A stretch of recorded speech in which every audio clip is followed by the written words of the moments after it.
আজকের topic as you like it by William Shakespeare. West Bengal Council of Higher Secondary এডুকেশনের class 11-এর first সেমিস্টারে rapid reader থেকে তোমাদেরকে যে 5টি টেক্সট দেওয়া রয়েছে তার মধ্যে অ্যাজ ইউ লাইক ইট হলো একটি। এর আগে যথারীতি আমি ম্যাকবেথ এবং ওথেলোর ওপরে ক্লাস করিয়েছি। যারা যারা দেখোনি অবশ্যই গিয়ে ভিডিওগুলো দেখে নেবে। ভিডিওর লিঙ্ক আমার ডেসক্রিপশন বক্সে দেওয়া থাকছে। তো আজকের বিষয় দেখো উইলিয়াম শেক্সপিয়ারের লেখা as you like it. As you like it by William Shakespeare. 1564, এটা 64 হবে, 69 নয়, 1564 টু 1660। পার্টিকুলার ডেটটা আমি এখানে দেইনি কারণ ডেটটা সম্পর্কে একটা ইন্টারেস্টিং জল্পনা রয়েছে যে উইলিয়াম শেক্সপিয়ারের জন্ম যেই দিনে হয়েছিল মৃত্যু সেই দিনেই হয়েছিল, এমনটা ভাবা হয়। তাহলে ডেটটা কি, এটা তোমাদের উদ্দেশ্যে প্রশ্ন থাকলো। এর আগের ক্লাসে আমি আলোচনা করেছিলাম, আশা করি যারা যারা দেখেছো তারা সবাই পারবে এটা। তো দেখো, line by line text reading এর আগে আমরা টপিকটা সম্পর্কে কিছু জেনে নেব। এর আগে ম্যাকবেথের ক্লাসে আমি উইলিয়াম শেক্সপিয়ার সম্পর্কে ডিটেইলসে সবকিছু বলেছিলাম। উইলিয়াম শেক্সপিয়ার সম্পর্কে জানার থাকলে সেই ক্লাসটা অবশ্যই করে নেবে। তো দেখো, অ্যাজ ইউ লাইক ইটের রিটেন ইয়ার হচ্ছে অ্যারাউন্ড 1599। প্রথম পারফর্ম হয়েছিল সিরকা 1600। এটা মঞ্চস্থ করা হয় possibly at the new globe theatre. Possibly, সম্ভবত, কারণ এইটা সম্পর্কে অ্যাজ ইউ লাইক ইটের ফার্স্ট পারফরমেন্স সম্পর্কে নিশ্চিতভাবে কোনো কিছু জানা যায়নি, তাই অনুমান করা হয় যে 1600 শতাব্দীর আশেপাশে গ্লোব থিয়েটারে এটা ফার্স্ট পারফর্ম করা হয়েছিল। ফার্স্ট পাবলিশড, প্রথম প্রকাশিত হয়েছিল 1623 খ্রিস্টাব্দে in the first folio. First ফোলিওতে 1623 খ্রিস্টাব্দে প্রথম প্রকাশিত হয়েছিল as you like it. Source, উৎস, মানে কোথা থেকে নেওয়া হয়েছিল, সোর্স হচ্ছে William Shakespeare's as you like it is primarily Thomas Lodge's prose romance title Rosalind Euphues golden legacy. শেক্সপিয়ারের পূর্ববর্তী যে থমাস লজ ছিলেন তার যে প্রোজ রোমান্স যার নাম ছিল রোজালিন্ড ইউফিউজেস গোল্ডেন লেগাসি, এই ওয়ার্কটা থেকে তিনি অ্যাজ ইউ লাইক ইট লেখার সোর্স নিয়েছিলেন। জনরা, কোন ধারাতে লেখা হয়েছিল, আমরা জানি শেক্সপিয়ারের সমস্ত প্লেগুলোকে 4টি ধারাতে ভাগ করা হয়েছিল, ট্র্যাজেডি, কমেডি, হিস্ট্রি আর প্রবলেম প্লেস, তাই তো? এই 4টি ধারার মধ্যে কোনটাতে পড়ছে অ্যাজ ইউ লাইক ইট? দেখো, as you like it is a pastoral comedy. As you like it হচ্ছে পাস্টোরাল কমেডি। এবারে কমেডি মানে তো তোমরা জানো, কমেডি মানে যেখানে মজার কিছু থাকে, যার শেষটা মজার হয়। পাস্টোরাল কি সেটা দেখে নাও। এখানে কমেডি কেন সেটা বোঝানো হয়েছে, কারণ বিকজ ইট এন্ডস হ্যাপিলি, কারণ এটা শেষ হয়েছিল খুব হাসি খুশি ভাবে। ইউজুয়ালি ইন ম্যারেজেস, বিয়ের মধ্যে দিয়ে। অ্যান্ড ফিচার্স, এবং বৈশিষ্ট্য কি কি ছিল? মিসআন্ডারস্ট্যান্ডিংস, কারণ এর মধ্যে মিসআন্ডারস্ট্যান্ডিংস ছিল, ভুল বোঝাবুঝি। মিস্টেকেন আইডেন্টিটিস, ভুলভাল পরিচয়। অ্যান্ড উইটি ব্যান্টার, উইটি মানে হচ্ছে মজার এবং ব্যান্টার মানে হচ্ছে আড্ডা। এটা কমেডি বলা হয় কারণ এটার শেষটা খুব হাসি খুশি ভাবে হয়েছিল বিভিন্ন বিয়ের মাধ্যমে, এবং ভুল বোঝাবুঝি সব ভেঙে গিয়েছিল এবং ভুল যে পরিচয়গুলো সেগুলো মুছে গিয়েছিল। আর পাস্টোরাল কি এবং পাস্টোরাল কেন? দেখো, পাস্টোরাল বলা হচ্ছে কারণ পাস্টোরাল মানে হচ্ছে গ্রামীণ। পাস্টোরাল লিটারেচার মানে যেই সমস্ত সাহিত্যে গ্রামীণ জীবনযাত্রাকে আদর্শিত করা হয়, বিশেষ করে রুরাল লাইফ, সেফার্ড লাইফ মানে মেষপালকদের জীবন, এই সমস্ত কিছুকে আদর্শায়িত করা হয়, যেগুলো ঠিক অপোজিট আরবান লাইফের। মানে শহুরে দুর্নীতিবাদ জীবনযাত্রার থেকে একদম বিপরীত যে গ্রামীণ মেষপালকদের জীবনযাত্রা যেখানে আদর্শায়িত করা হয়, সেই ধরনের সাহিত্যকে পাস্টোরাল লিটারেচার বলে। তাহলে দেখো, মাচ অফ দ্য প্লে, এই প্লে বা এই নাটকের বেশিরভাগটাই is set in forest of Arden, আর্ডেনের জঙ্গলে সেট করা হয়েছিল। And romanticized natural settings that contrast with the corruption of court life, মানে প্রাকৃতিক পরিবেশ এখানে তুলে ধরা হয়েছে। দ্যাট কন্ট্রাস্ট, যেটা বৈপরীত্য দেখিয়েছে, with the corruption of court life. Court life বলতে এখানে যে রাজকীয় জীবনযাত্রা তার ঠিক বিপরীত দেখিয়েছে। রাজকীয় জীবনযাত্রার যে দুর্নীতি, করাপশন, তার ঠিক বিপরীতে এই প্লের যে সেটিং সেটা ফরেস্ট অফ আর্ডেনের জঙ্গলে হয়েছে, এইটা বিশেষ করে দেখানো হয়েছে, তাই এটাকে পাস্টোরাল বলছে।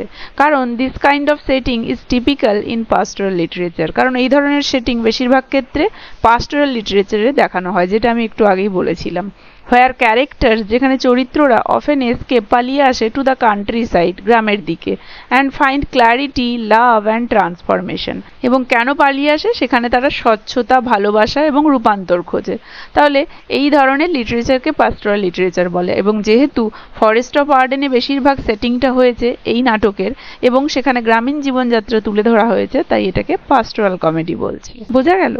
তারপরে দেখো, as you like it contains large number of songs, more than in any of Shakespeare's other place.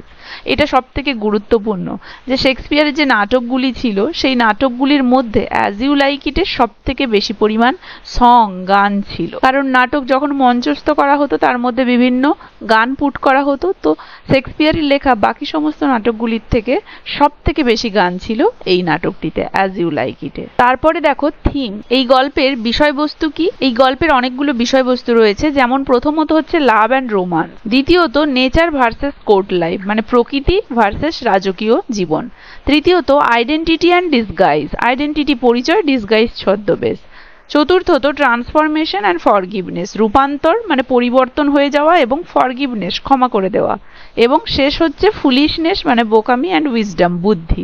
তাহলে এই সমস্ত কিছুই এই গল্পে আমরা দেখতে পাবো। এরপরে চলে আসবো এই গল্পে কি কি চরিত্র রয়েছে। দেখো ক্যারেক্টার্স, দেখো মেন যে নাটকে অনেক চরিত্র ছিল, কিন্তু তোমাদের এই নাটকটি এখানে গল্প আকারে দেওয়া রয়েছে, এখানে সমস্ত চরিত্র এবং ডিটেলসে নাটকটি দেওয়া নেই, তাই আমরা এইখানে যে যে চরিত্রগুলোর উল্লেখ রয়েছে শুধু সেগুলোই পড়বো। দেখো রোজালিন্ড, রোজালিন্ড কে ছিল? দ্য প্লেজ হিরোইন, এই গল্পের বা এই নাটকের heroine. Witty, clever and independent, খুবই মজার, চালাক, চতুর এবং স্বাধীন। She disguises herself as a young man named Ganymede, সে নিজেকে ছদ্মবেশ পরিয়েছিল একটি ইয়াং ম্যানের, একটি যুবক ছেলের, এবং নাম নিয়েছিল গ্যানিমিড, মানে সে একজন যুবক ছেলের ছদ্মবেশ ধারণ করেছিল, তখন সে নিজের নাম রেখেছিল গ্যানিমিড। অরল্যান্ডো, অরল্যান্ডো কে ছিল? The romantic hero who falls in love with Rosalind, তাহলে গল্পের হিরো বলা চলে যে কিনা রোজালিন্ডের প্রেমে পড়েছিল। তারপরে আসছে সিলিয়া, রোজালিন্ডস লয়াল কাজিন, রোজালিন্ডের সব থেকে বিশ্বস্ত বোন, কাজিন এবং best friend, daughter of Duke Frederick, যে কিনা ছিল ডিউক ফ্রেডরিকের মেয়ে। ডিউক ফ্রেডরিক ছিল রোজালিন্ডের কাকা। Next Duke Senior, Duke Senior কে ছিল? রোজালিন্ডস ফাদার, তাহলে রোজালিন্ডের বাবা ছিল ডিউক সিনিয়র এবং ডিউক ফ্রেডরিক ছিল তার কাকা মানে ডিউক সিনিয়রের ভাই। The rightful duke who has been banish and lives in the forest of Arden, প্রকৃতপক্ষে এই ডিউক সিনিয়রই ছিল প্রকৃত রাজা, তাকে তার ভাই ডিউক ফ্রেডরিক কি করে? নির্বাসন দিয়ে দেয় আর্ডেনের ফরেস্টে বা আর্ডেনের জঙ্গলে, এবং নিজে রাজা হয়ে যায়। তাহলে বোঝা গেল, তাহলে সেই নির্বাসিত রাজার মেয়ে ছিল রোজালিন্ড যে গল্পের নায়িকা, তার বোন ছিল মানে ডিউক ফ্রেডরিকের কন্যা সিলিয়া ছিল তার বিশ্বস্ত বন্ধু এবং বোন বা cousin. Next Duke Frederick, Celia's father, তো সিলিয়ার বাবা ছিল এই ডিউক ফ্রেডরিক, মানে দুই ভাই, তাদের দুই কন্যা সন্তান। and the usurping duke who banishes Duke Senior and later Rosalind, এবং ডিউক ফ্রেডরিক শুধু সিলিয়ার বাবা ছিল না, ইউজারপিং ডিউক মানে সেই দখলদার ডিউক, মানে সে দাদাকে তাড়িয়ে দিয়ে নিজে সিংহাসন দখল করে নিয়েছিল, তাই বলেছে ইউজারপিং। হু ব্যানিসেস ডিউক সিনিয়র, যে কিনা নির্বাসন দিয়েছিল ডিউক সিনিয়র, মানে তার দাদা যে প্রধান ছিল ডিউক সিনিয়র তাকে নির্বাসন দিয়েছিল। অ্যান্ড লেটার রোজালিন, এবং পরে তার দাদার যে মেয়ে, দাদার যে কন্যা রোজালিন, তাকেও কিন্তু ফরেস্ট অফ আর্ডেনে যেতে বাধ্য করেছিল তার বাবার কাছে। অলিভার পরবর্তী চরিত্র, অরল্যান্ডোজ ওল্ডার ব্রাদার, অরল্যান্ডো গল্পের যে হিরো পেলাম তার ওল্ডার ব্রাদার মানে তার বড় ভাই। হু মিসট্রিট হিম বাট ল্যাটার রিফর্ম, যে তার সাথে খুব খারাপ ব্যবহার করত কিন্তু পরবর্তীকালে শুধরে গিয়েছিল। আর থাকছে স্যার রোল্যান্ড ডি বয়েস, এই স্যার রোল্যান্ড ডি বয়েস হচ্ছে খুব ইন্টারেস্টিং একটা ক্যারেক্টার। এ হচ্ছে অরল্যান্ডোর সাথে থাকতো সবসময় তার হেল্প করার জন্য, প্রকৃতপক্ষে অরল্যান্ডোর বাবার খুব বিশ্বস্ত একজন কাছের মানুষ ছিলেন এই রোল্যান্ড ডি বয়েস। তো এগুলোই হলো এই গল্পের মূল চরিত্র। এরপরে দেখো স্টোরি ইন ব্রিফ, এই অ্যাজ ইউ লাইক ইট প্লের যে গল্পটা আমরা সংক্ষেপে জেনে নেব। তো অ্যাজ ইউ লাইক ইটের গল্পটা আমরা এখানে সংক্ষেপে দেখে নেব। কি বলেছে? Rosalind the daughter of a banish duke who is herself exiled by her uncle Duke Frederick, তাহলে রোজালিন্ড হচ্ছে এই গল্পের নায়িকা যে তার কাকা ডিউক ফ্রেডরিকের দ্বারা নির্বাসিত হয়েছিল।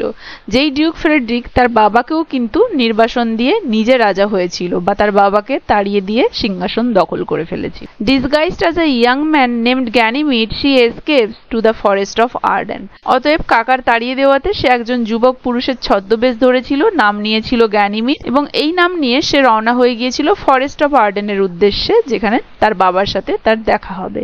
উইথ হার কাজিন সিলিয়া, তার সঙ্গে ছিল তার বোন সিলিয়া, অ্যান্ড দ্য ক্লাউন টাস্টন, এবং আরেক জোকার টাস্টন। এখানে টাস্টনের চরিত্রটা আমরা তোমাদের এই টেক্সটে পাবো না, মূল যে প্লে শেক্সপিয়ারের যে মূল নাটক সেখানে বিস্তারিতভাবেই টাস্টনের ক্যারেক্টারটা রয়েছে।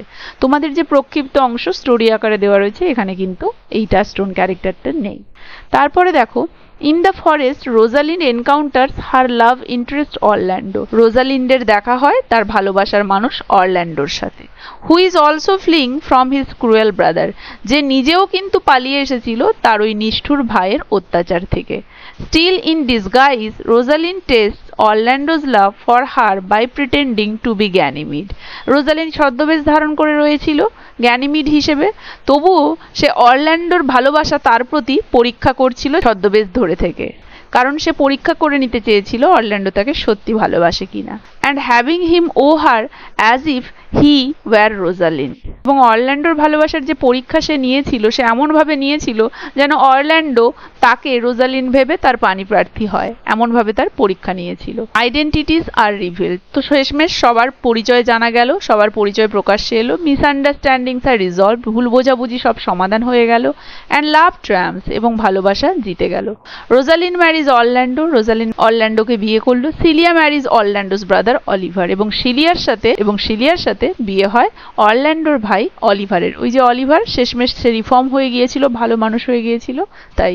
The play ends with joy, reunions and the return of the Duke Senior to power. তো এই নাটকটা শেষ হয়েছিল সবার পুনর্মিলনে এবং the return of the Duke Senior to power, এবং ডিউক সিনিয়র আবার ক্ষমতায় ফিরে এসেছিল তার মাধ্যমে। Celebrating love and harmony in the forest, এবং ওই জঙ্গলে ভালোবাসা এবং ঐক্যের সেলিব্রেট হয়েছিল। তাহলে এই গল্পটা শেষ হয়েছিল আনন্দ, পুনর্মিলন এবং নির্বাসিত রাজার পুনরায় ক্ষমতা দখলের মাধ্যমে। তো দেখো, line by line text reading শুরু করছি। The story begins at a time when France was divided into provinces or dukedoms. বলেছে যে গল্পটা শুরু হয়েছিল এমন একটা সময় যখন ফ্রান্স কি ছিল, বিভক্ত ছিল ইন্টু প্রভিন্সেস, প্রদেশে, অর ডিউকডমস বা ডিউক শাসিত অঞ্চলে। ডিউকডমস হচ্ছে ডিউকের দ্বারা শাসিত ভূখণ্ড। ডিউকডম কথাটা ডিউক এবং ডমস এই দুটো কথার সমন্বয়ে তৈরি হয়েছে। ডিউক হলো ইউরোপীয় রাজ পরিবারের একজন সদস্য, যিনি কিনা কোনো রাজ্যের প্রধান বা শাসক হিসেবে দায়িত্ব পালন করে থাকেন। আর ডিউকডম কথাটার অর্থ হলো ডিউকের অধীনে থাকা একটি বিশেষ রাজ্য, মানে ডিউকের যে রাজ্য, ডিউকের দ্বারা শাসিত যে অঞ্চল, তাকে ডিউকডম বলা হয়। তাহলে এই গল্পটা এমন সময় শুরু হয়েছিল যখন ফ্রান্স কিনা ছোট ছোট প্রদেশ বা ডিউকডমে বিভক্ত ছিল। ফ্রান্স কখন এই সমস্ত প্রদেশে বিভক্ত ছিল? ফ্রেঞ্চ রিভলিউশনের আগে, ফরাসি বিপ্লবের আগে ফ্রান্স এরকম ছোট ছোট প্রদেশ বা ডিউকডমে বিভক্ত ছিল। ফরাসি বিপ্লব হয়েছিল 1789-এ, তার আগে ফ্রান্স এই সমস্ত ছোট ছোট প্রদেশে বিভক্ত ছিল। তো এই গল্পটা সেই সময়কার। তো দেখো next line, in one such province there was a usurper who had deposed and banished his elder brother the lawful duke. In one such province, ওই সমস্ত প্রদেশগুলির মধ্যে একটিতে দেয়ার ওয়াজ আ ইউজারপার, ইউজারপার মানে হচ্ছে দখলদার। সেখানে ছিল একজন দখলদার, হু হ্যাড ডিপোজড, যে পদচ্যুত করেছিল, অ্যান্ড ব্যানিশড এবং নির্বাসিত করেছিল, হিজ এল্ডার ব্রাদার তার বড় দাদাকে, দ্য লফুল ডিউক সেই ন্যায়পরায়ণ ডিউককে। মানে ফ্রান্স যখন ছোট ছোট প্রদেশে বিভক্ত ছিল, তখন সেই সমস্ত প্রদেশের মধ্যে একটি প্রদেশে একজন দখলদার ভাই তার ন্যায়পরায়ণ বড় দাদাকে পদচ্যুত করেছিল এবং নির্বাসিত করেছিল। The duke who was driven away from his kingdom by his younger brother, সেই ডিউক যে কিনা ড্রাইভেন অ্যাওয়ে তাড়িত হয়েছিল ফ্রম হিজ কিংডম তার রাজ্য থেকে, বাই হিজ ইয়াঙ্গার ব্রাদার তার ছোট ভাইয়ের দ্বারা, retired two the forest of Arden আশ্রয় নিয়েছিল ফরেস্ট অফ আর্ডেন আর্ডেনের জঙ্গলে, অ্যালং উইথ সঙ্গে নিয়ে হিজ ফেইথফুল ফলোয়ার্স তার বিশ্বস্ত সঙ্গীদের। তাহলে ভাইয়ের দ্বারা তাড়িত হয়ে সেই ডিউক আশ্রয় নিয়েছিল ফরেস্ট অফ আর্ডেনে, কাদের সাথে? তার বিশ্বস্ত অনুগামীদের সাথে। This people soon goat accustomed, এই মানুষেরা শীঘ্রই গট অ্যাকাস্টমড অভ্যস্ত হয়ে গিয়েছিল, টু দ্য লেজি লাইফ সেই অলস জীবনযাত্রার সাথে, অফ দ্য ফরেস্ট সেই জঙ্গলের, অ্যান্ড দে ফেল্ট এবং তারা অনুভব করেছিল, it to be more relaxing এটাকে আরো বেশি রিল্যাক্সিং মানে চিত্ত বিনোদনকর, than the life of a court রাজদরবারের জীবনযাত্রার থেকে। মানে ওই সমস্ত অনুগামীদের সাথে সেই ব্যানিশ ডিউক সেই নির্বাসিত রাজা শীঘ্রই ফরেস্ট অফ আর্ডেনের লাইফ অভ্যস্ত হয়ে গিয়েছিল এবং রাজদরবারের জীবন থেকে তারা ওই জীবনটা বরং বেশি চিত্ত বিনোদনকর মনে করেছিল, কারণ সেখানে তারা একটা অলস জীবনযাপন করত, কোনো চাপ ছিল না। দে লেড দ্য লাইফ, তারা নিজেদের জীবনটাকে এমন ভাবে চালিত করত লাইক যেমন that of Robin Hood of England, যেন ইংল্যান্ডের রবিন হুড। এখানে দেখো ইংল্যান্ডের রবিন হুডের একটা রেফারেন্স দিয়েছে।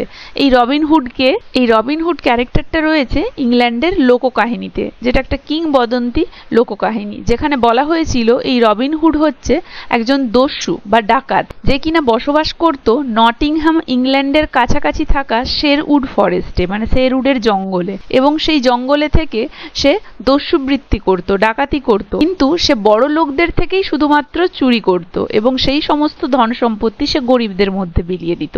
এমন একটা লোককাহিনী ইংল্যান্ডে প্রচলিত আছে। তো সেই ক্যারেক্টারটা হলো রবিন হুড, যে কিনা ইংল্যান্ডের নটিংহামের কাছে শেরউড ফরেস্টে থাকতো। তো লোককাহিনীতে বলা এই গল্পের ক্যারেক্টারের সাথে এখানে সেই ডিউক এবং তার অনুগামীদের যে জীবনযাত্রা, যে অলস জীবনযাত্রা ফরেস্ট অফ আর্ডেনে, সেটার তুলনা করা হয়েছে। And to this forest many Nobel man, এবং এই জঙ্গলে অনেক সম্ভ্রান্ত ব্যক্তি কেম অ্যান্ড স্পেন্ড, আসতো এবং অতিবাহিত করত দেয়ার লেজার টাইম, তাদের অবসর সময়, অ্যাজ দে ডিড, যেমনটা তারা করতো ইন দ্য গোল্ডেন এজ, সেই স্বর্ণযুগে। As they did in the golden age, এটা বোঝাচ্ছে সেই সমস্ত কাজবাজ বা সেই সমস্ত প্রাপ্তিকে যেটা কিনা খুব উচ্চ ক্ষমতার, কারণ গোল্ডেন এজ রেফার করছে সেই সময়কালটাকে যখন মানুষের জীবন শান্তি, খুশি, প্রাপ্তি সমস্ত কিছুর দিক থেকে খুব উচ্চ মর্যাদায় বা উচ্চ জায়গায় পৌঁছেছিল। তো সেই যুগের তাৎপর্য বহন করতে এই কথাটা বলা হয়েছে, as they did in the golden age, যেমনটা তারা করতো সেই স্বর্ণযুগে। স্বর্ণযুগ মানে এমন যুগের কথা এখানে বলা হয়েছে যেই যুগে মানুষের জীবনযাত্রা শান্তি, সুখ, সমৃদ্ধি এই সমস্ত কিছুর দিক থেকে খুব উচ্চ পর্যায়ে ছিল, সেই জীবনযাত্রার কথা এখানে রেফার করা হয়েছে। তাই বলা হয়েছে সেই জঙ্গলে সেই সম্ভ্রান্ত মহৎ ব্যক্তিরা আসতো এবং তাদের অবসর সময় কাটাতো এমনভাবে, এমন সুন্দরভাবে যেমনটা যেন তারা করতো গোল্ডেন এজে বা স্বর্ণযুগে। ইন সামার, গরমকালে বা গ্রীষ্মে, they took rest under the shade of the tree, গ্রীষ্মের সময় তারা আশ্রয় নিত বা তারা বিশ্রাম নিত গাছের ছায়ার তলায়। Watching the playful sport of the forest deer, এবং দেখতো তারা কি সেই প্রাণবন্ত খেলা সেই জঙ্গলের হরিণদের। দে ইভেন ফেল স্যাড, এমনকি তারা দুঃখ অনুভব করতো, that they had to kill, যে তাদেরকে মারতেই হবে, দোজ ডিয়ার, ওই সমস্ত হরিণগুলোকে, ফর ফুড, খাবারের জন্যে। ইন উইন্টার, শীতকালে, when the cold wind blew, যখন ওই ঠান্ডা বাতাস বইতো, the duke suffered from cold, সেই ডিউক ঠান্ডায় ভুগতো, ঠান্ডাতে খুব কষ্ট পেত। বাট সেড, কিন্তু বলতো, দিস চিলিং উইন্ডস, এই ঠান্ডা বাতাস, হুইচ ব্লো আপন মাই বডি, যেটা আমার শরীরের উপর দিয়ে বয়ে যাচ্ছে, আর ট্রু কাউন্সিলার্স, এরা হলো সত্যিকারের পরামর্শদাতা। দে ডু নট ফ্ল্যাটার, এরা তোষামোদ করে না, মানে এরা মিথ্যে বলে না।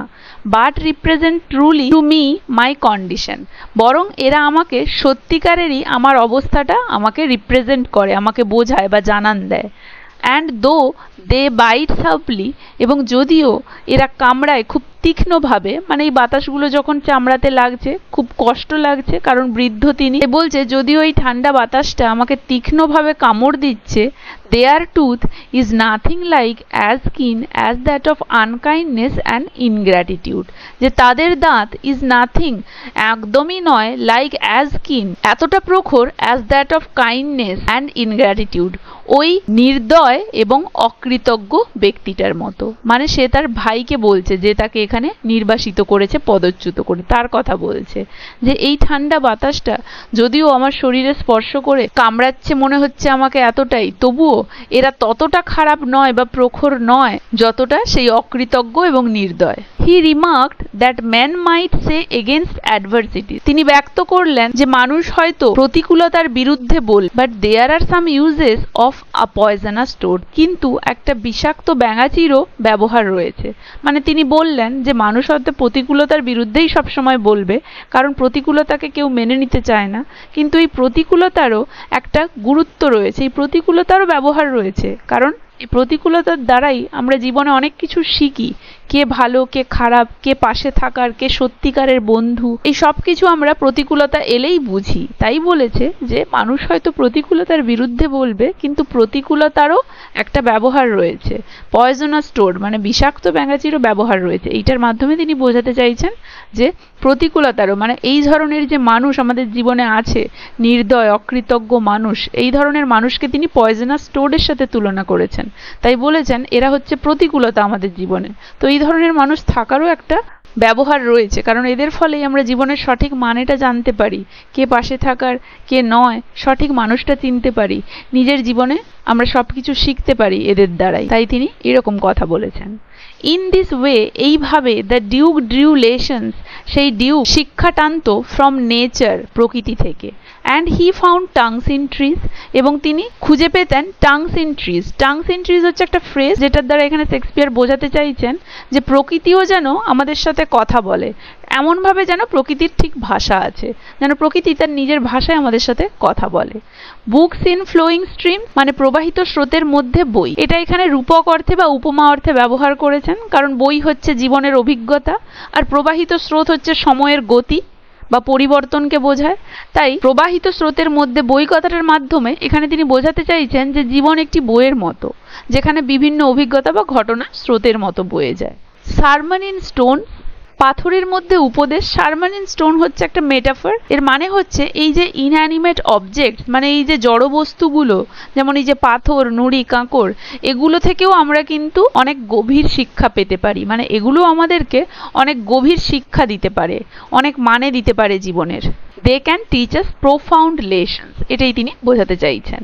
অ্যান্ড গুড ইন এভরিথিং, এবং সব কিছুর মধ্যে ভালো। তাহলে তিনি বোঝাতে চেয়েছেন এই প্রকৃতির মধ্যে থেকে তিনি এমন শিক্ষা পেয়েছেন যেন ওই প্রকৃতি তাকে অনেক কিছু শেখাচ্ছে, এবং সর্বোপরি তিনি বোঝাতে চাইছেন সব কিছু থেকেই ভালো শিক্ষা পাওয়া যেতে পারে। The banish Duke had a daughter named Rosalind, সেই নির্বাসিত রাজার একটি কন্যা ছিল যার নাম Rosalind. And like her father, এবং তার বাবার মতো, শি ওয়াজ অলসো থ্রোন, তাকেও ছুড়ে দেওয়া হয়েছিল আউট অফ দ্য ডিউকডম, রাজ্য থেকে। বাবার মতো তাকেও নির্বাসন দেওয়া হয়েছিল রাজ্য থেকে। But she still remained in the palace, কিন্তু সে তখনও ছিল সেই রাজমহলে। Being the companion of Celia, সিলিয়ার বন্ধু বা সঙ্গী বা সাথী হয়ে। দ্য প্রেজেন্ট ডিউকস ডটার, সিলিয়াকে দ্য প্রেজেন্ট ডিউকস ডটার, বর্তমান যে ডিউক তার মেয়ে। তাহলে বর্তমান যে ডিউক সে ছিল ওই নির্বাসিত ডিউকের ভাই, তার মেয়ে সিলিয়ার জন্যে রোজালিন থেকে গিয়েছিল সেই রাজ পরিবারেই তার সঙ্গী হয়ে।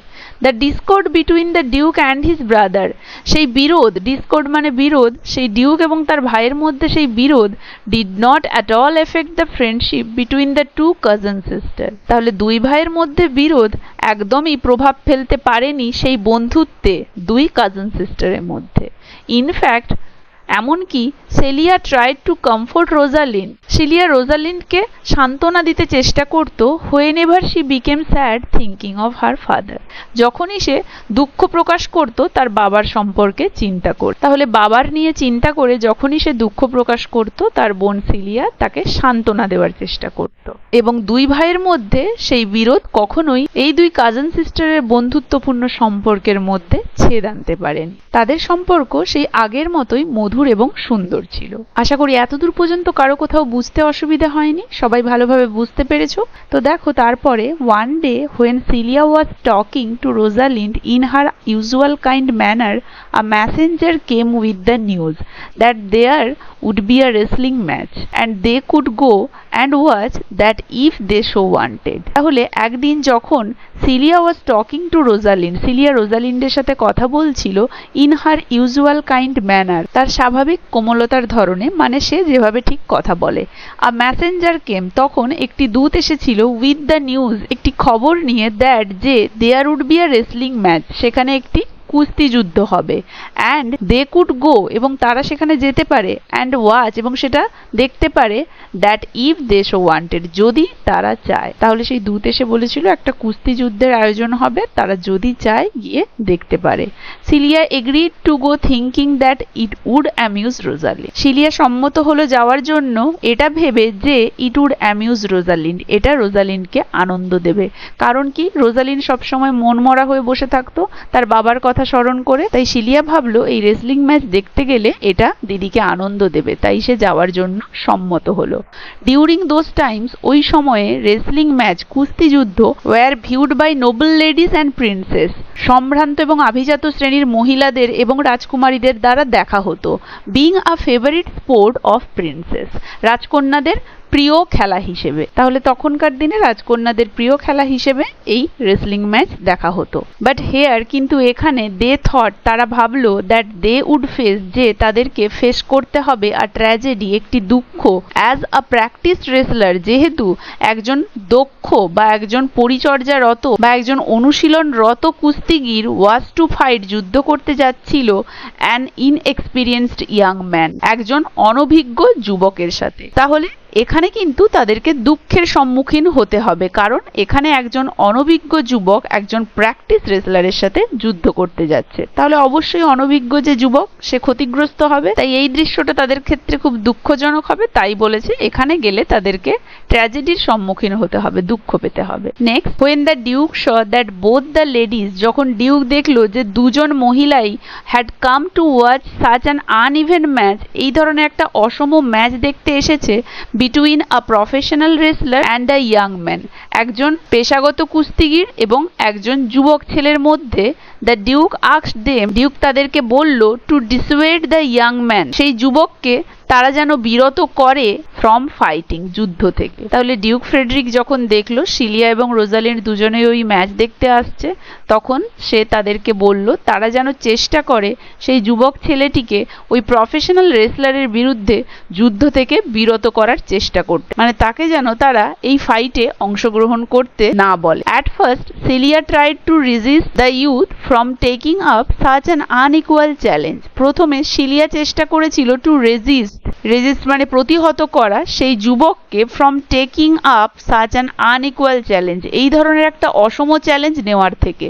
তাহলে প্রথমে শিলিয়া চেষ্টা করেছিল তাকে এই ধরনের একটা অসম চ্যালেঞ্জ গ্রহণ করতে না বলাতে। দেন রোজালিন্ড, তারপরে Rosalind by her kind word, তার কোমল শব্দের দ্বারা, tried to change his mind, তার মস্তিষ্কটাকে অন্যদিকে নিয়ে যাওয়ার চেষ্টা করেছিল ফ্রম দ্য এনসুইং ফাইট, সেই আসন্ন যুদ্ধ থেকে বা আসন্ন ফাইট থেকে। তাহলে প্রথমে শিলিয়া চেষ্টা করেছিল, তারপরে রোজালিন্ড তার কোমল শব্দের দ্বারা তার মাইন্ডটাকে সেই আসন্ন যুদ্ধ বা ফাইট থেকে অন্যদিকে নিয়ে যাওয়ার চেষ্টা করেছিল, যাতে সে এটা ভুলে যায় এবং পার্টিসিপেট না করে এতে, যাতে সে এটা থেকে একটু অন্যমনস্ক হয় এবং এতে না পার্টিসিপেট করে। বাট কিন্তু after hearing the entreaties of the ladies, এই দুইজনের অনুরোধ শোনার পরে, the youth became all the more determined, সেই যুবক আরো বেশি দৃঢ়প্রতিজ্ঞ হয়ে গেল টু প্রুভ হিজ ভেলার, তার সাহস প্রমাণ করতে in front of the fair ladies, এই সুন্দরী মহিলাদের সামনে। তাহলে এরা তাকে রিকোয়েস্ট করেছিল ওই রেসলিং ম্যাচে পার্টিসিপেট না করার জন্য, কিন্তু এদের অনুরোধ শোনার পরে সেই ইয়াং ম্যান বরং বেশি করে দৃঢ়প্রতিজ্ঞ হয়েছিল এই লেডিসদের সামনে তার বীরত্ব প্রমাণ করার জন্য সেই ফাইটে পার্টিসিপেট করতে। He refuse to listen to them but he said in such a graceful manner, তাহলে he refuse to listen to them, সে প্রত্যাখ্যান করলো তাদের কথা শুনতে। বাট কিন্তু he said in such a graceful manner, সে এমন একটা মর্যাদাপূর্ণ ভাবে তাদেরকে বলল দ্যাট, যে both the ladies became more concerned of him, দুজনেই তারা বরং আরো বেশি উদ্বিগ্ন হয়ে পড়ল তাকে নিয়ে। হি সেড, সে বলেছিল, আই অ্যাম সরি, আমি দুঃখিত, to deny such fair and beautiful ladies anything, যে এই ধরনের সুন্দরী রমণীদের কথা কোনো উপায়ে প্রত্যাখ্যান করার জন্য। He also said that he would like the ladies, সে আরো বলল যে সে পছন্দ করবে বরং সেই লেডিজরা টু উইশ ফর হিম, যেন তার জন্যে প্রার্থনা করে। And if he was defeated, এবং যদি সে পরাজিত হয়, he would not be ashamed, সে লজ্জিত হবে না। And even if he was killed, এবং এমনকি সে যদি মারাও যায়, there was no one to lament for him, কেউ নেই তার পেছনে শোক করার জন্য ইন দিস ওয়ার্ল্ড, এই পৃথিবীতে। তাহলে সে বলল যে বরং সে চাইবে এই দুই লেডি যেন তার জন্য প্রার্থনা করে, এবং সে যদি পরাজিতও হয়, হেরেও যায়, তাতে তার লজ্জা নেই। এমনকি যদি সে মারাও যায়, এই পৃথিবীতে তার জন্যে কাঁদার কেউ নেই। He said that he was only a person, সে বলল যে সে একমাত্র শুধু একজন ব্যক্তি, who filled up a space, যে কিনা একটা জায়গা দখল করে রয়েছে ইন দিস ওয়ার্ল্ড, এই পৃথিবীতে, and it would be better supplied, এবং এটা বরং আরো ভালোভাবে মিটবে if he vacated his space, যদি সে তার জায়গাটা শূন্য করে দেয়, ভ্যাকেট করে দেয়, মানে খালি করে দেয়। তাহলে সে বলল সে বরং এই পৃথিবীতে শুধুমাত্র একটি জায়গা দখল করে রেখেছে, এবং যদি সে মারা যায় তার জায়গায় বরং এর থেকে ভালো কিছু দিয়েই ফিল আপ হবে, পূর্ণ হবে। দ্য রেসলিং ম্যাচ বিগান, অতএব সেই কুস্তি যুদ্ধ শুরু হলো।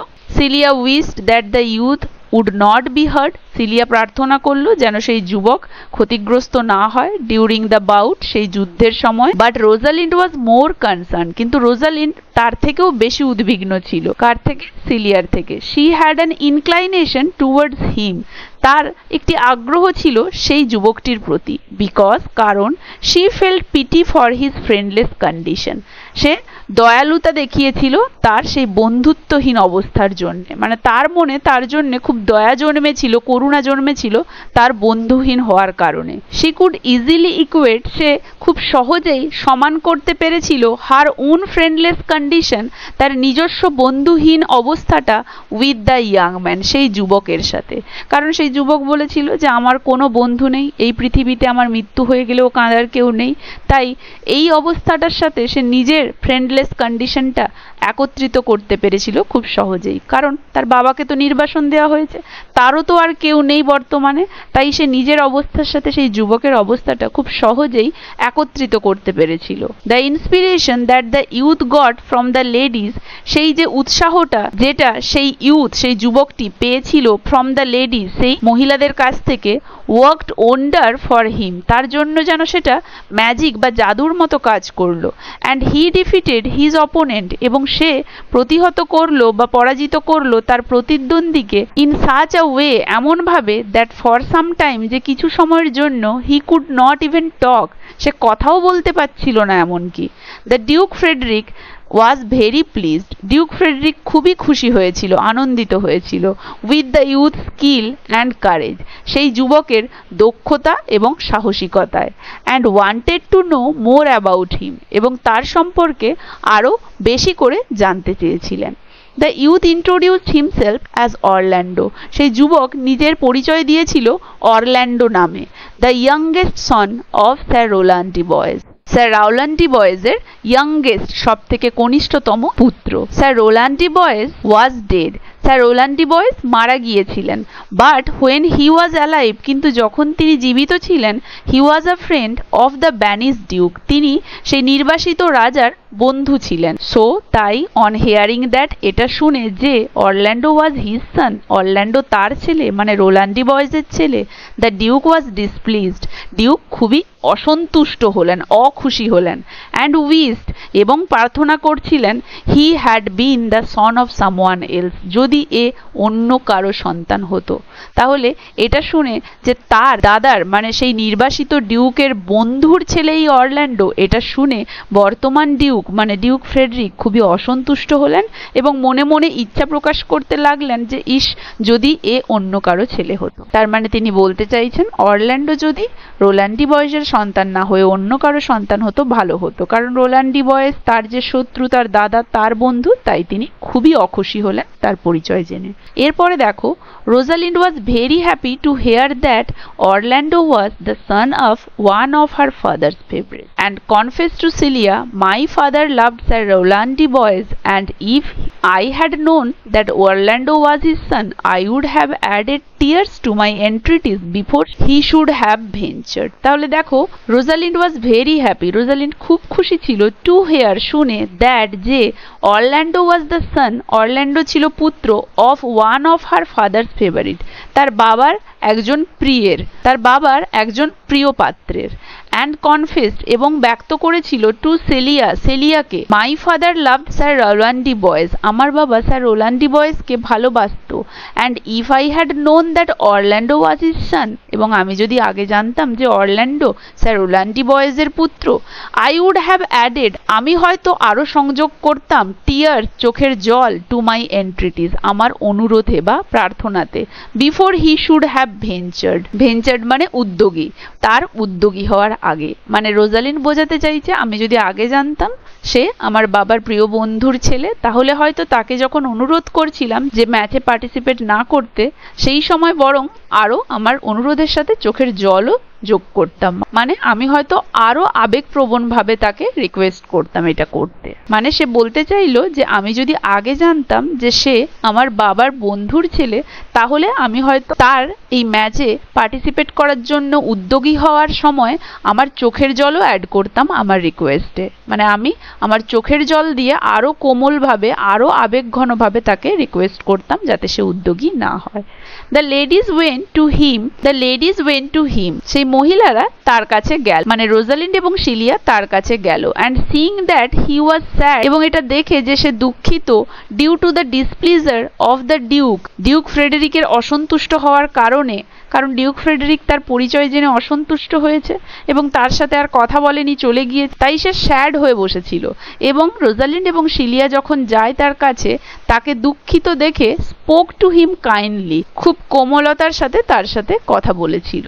And Rosalind even gave him, এমনকি রোজালিন্ড তাকে দিয়েছিল হার গোল্ড চেইন, তার নিজের সোনার হার, ফ্রম হার নেক, নিজের গলা থেকে খুলে, অ্যান্ড শেড, এবং বলেছিল দ্যাট যে had she not been out of fortune she would have given him a more valuable gift, যে তার যদি ভাগ্য আজ খারাপ না থাকতো তাহলে এর থেকেও দামি গিফট সে তাকে দিত। when the cousin sister were alone, তো এরকমই যখন ওই দুই বোন নিজেরা একা ছিল কোনো এক রুমে, দুজনে গল্প করছিল নিজেদের মধ্যে, they talked of the young wrestler, তারা কথা বলছিল কাকে নিয়ে, সেই যুবক কুস্তিগিরকে নিয়ে। Celia thought that Rosalind must have fallen in love with Orlando, Celia ভেবেছিল যে রোজালিন্ড অবশ্যই হয়তো অরল্যান্ডোর প্রেমে পড়েছে। and she said, এবং সে বলেছিল, is it possible that you should fall in love so suddenly, এটা কি সম্ভব যে তুমি এত দ্রুত ভালোবেসে ফেললে? রোজালিন্ড রিপ্লাইড, রোজালিন্ড উত্তর দিল, the duke my father loved his father dearly, duke যে কিনা আমার বাবা তার বাবাকে খুব ভালোবাসতো। সিলিয়া দেন রিমার্ক, তারপরে সিলিয়া বলল, that though her father had displeasure for young Orlando, যে যদিও তার বাবা অসন্তুষ্ট ওই যুবক অরল্যান্ডোর প্রতি, she herself did not feel so, সে নিজে কিন্তু এমন কিছু অনুভব করে না, মানে সে কিন্তু অরল্যান্ডোর প্রতি অসন্তুষ্ট নয়, তার কিন্তু অরল্যান্ডোকে বেশ ভালো লাগে। Frederick was enraged at the sight of Sir Rowland de Boys' son, Frederick খুবই ক্রুদ্ধ ছিল স্যার রোল্যান্ড ডি বয়েজের ছেলেকে দেখে, মানে স্যার রোল্যান্ড ডি বয়েজের ছেলে যে অরল্যান্ডো এটা দেখার বা জানার পরে সে খুবই ক্রুদ্ধ ছিল তার প্রতি। ইট রিমাইন্ডেড হিম, এটা তাকে মনে করিয়ে দিয়েছিল, অফ দ্য মেনি ফ্রেন্ডস, অনেক বন্ধুদের, অফ দ্য ব্যানিশ ডিউক, সেই নির্বাসিত রাজার, কারণ অরল্যান্ডোকে দেখেই তার নিজের দাদা সেই ব্যানিশ ডিউকের বন্ধুদের কথা মনে পড়ে যেত, তাই অরল্যান্ডোর প্রতি সে খুবই ক্ষুব্ধ ছিল। হি ওয়াজ লেটলি ডিসপ্লিজড, পরে সে আরো অসন্তুষ্ট হয়, উইথ রোজালিন্ডের ওপরে, as she was প্রেইজড for her virtues, যেহেতু সে প্রশংসিত হতো তার গুণাবলীর জন্য, অ্যান্ড দ্য পিপল পিটিড হার, এবং জনগণ তাকে দয়া করত বা করুণার চোখে দেখত, ফর হার ফাদার, তার বাবার জন্য, কারণ জনগণ সবাই জানতো তার বাবা তার কাছে থাকে না, তার বাবা নির্বাসিত, তাই পিতৃহারা ওই মেয়েটির জন্য সবারই দয়া হতো। তো এইটা দেখে এবং তার গুণাবলীর প্রশংসার জন্য ডিউক ফ্রেডেরিক রোজালিন্ডের প্রতিও অসন্তুষ্ট ছিল। নাও এখন অল অফ আ সাডেন, হঠাৎ করেই ফ্রেডেরিক বিকেম অ্যাংরি, ফ্রেডেরিক খুবই রেগে গেল, and he entered the room, এবং সে রুমে প্রবেশ করলো, অফ দ্য লেডিজ, সেই দুই মহিলার, while they were still discussing, যখন তারা ততক্ষণও পর্যন্ত আলোচনা করছিল অ্যাবাউট অরল্যান্ডোকে।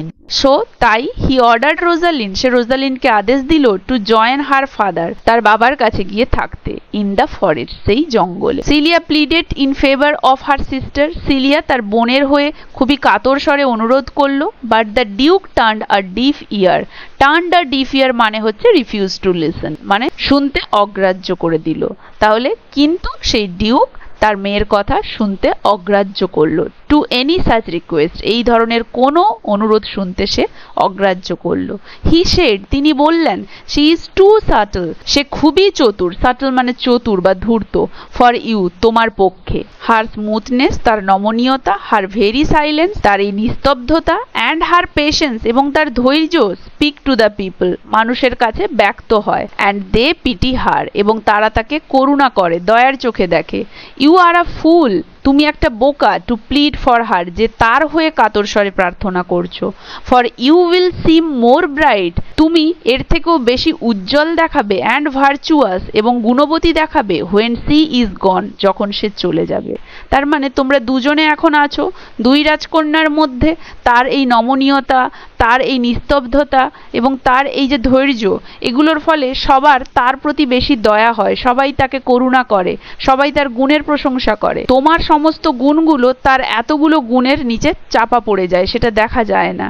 অতএব সে যখন চলে যাবে তার অবর্তমানে তোমার গুণগুলো বেশি প্রকট হয়ে উঠবে এবং সবার সামনে তোমাকে বেশি উজ্জ্বল আর গুণবতী দেখাবে।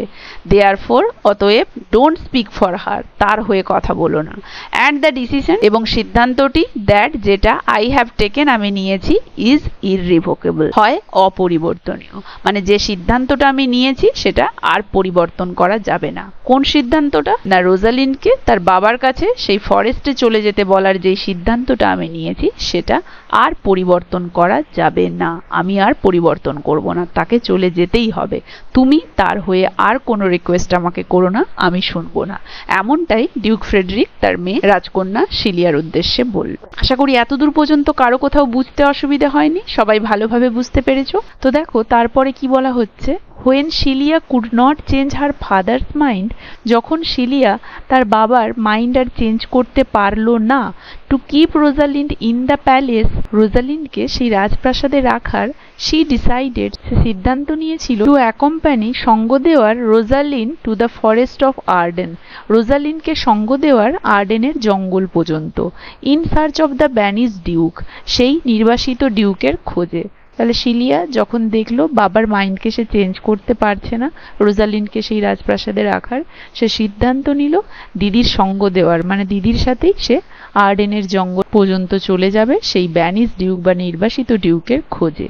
বিফোর দে সেট আউট, তারা যাত্রা শুরু করার আগে, দে ডিসাইডেড, তারা সিদ্ধান্ত নিয়েছিল, টু চেঞ্জ দেয়ার ক্লোথস, তাদের পোশাক পরিবর্তন করার, as it would be unsafe, যেহেতু এটা অসুরক্ষিত হবে, ফর টু ইয়াং লেডিস, দুটো যুবতী মেয়ের জন্য, টু ট্রাভেল অ্যালোন, একাকী যাত্রা করা, ইন রিচ অ্যাটায়ার, এই ধরনের বৃত্তবান পোশাক পরিচ্ছদে। রোজালিন থট, রোজালিন ভাবল, that one could disguise herself as a male, যে একজন নিজেকে একজন পুরুষের ছদ্মবেশের আড়ালে লুকিয়ে রাখতে পারে।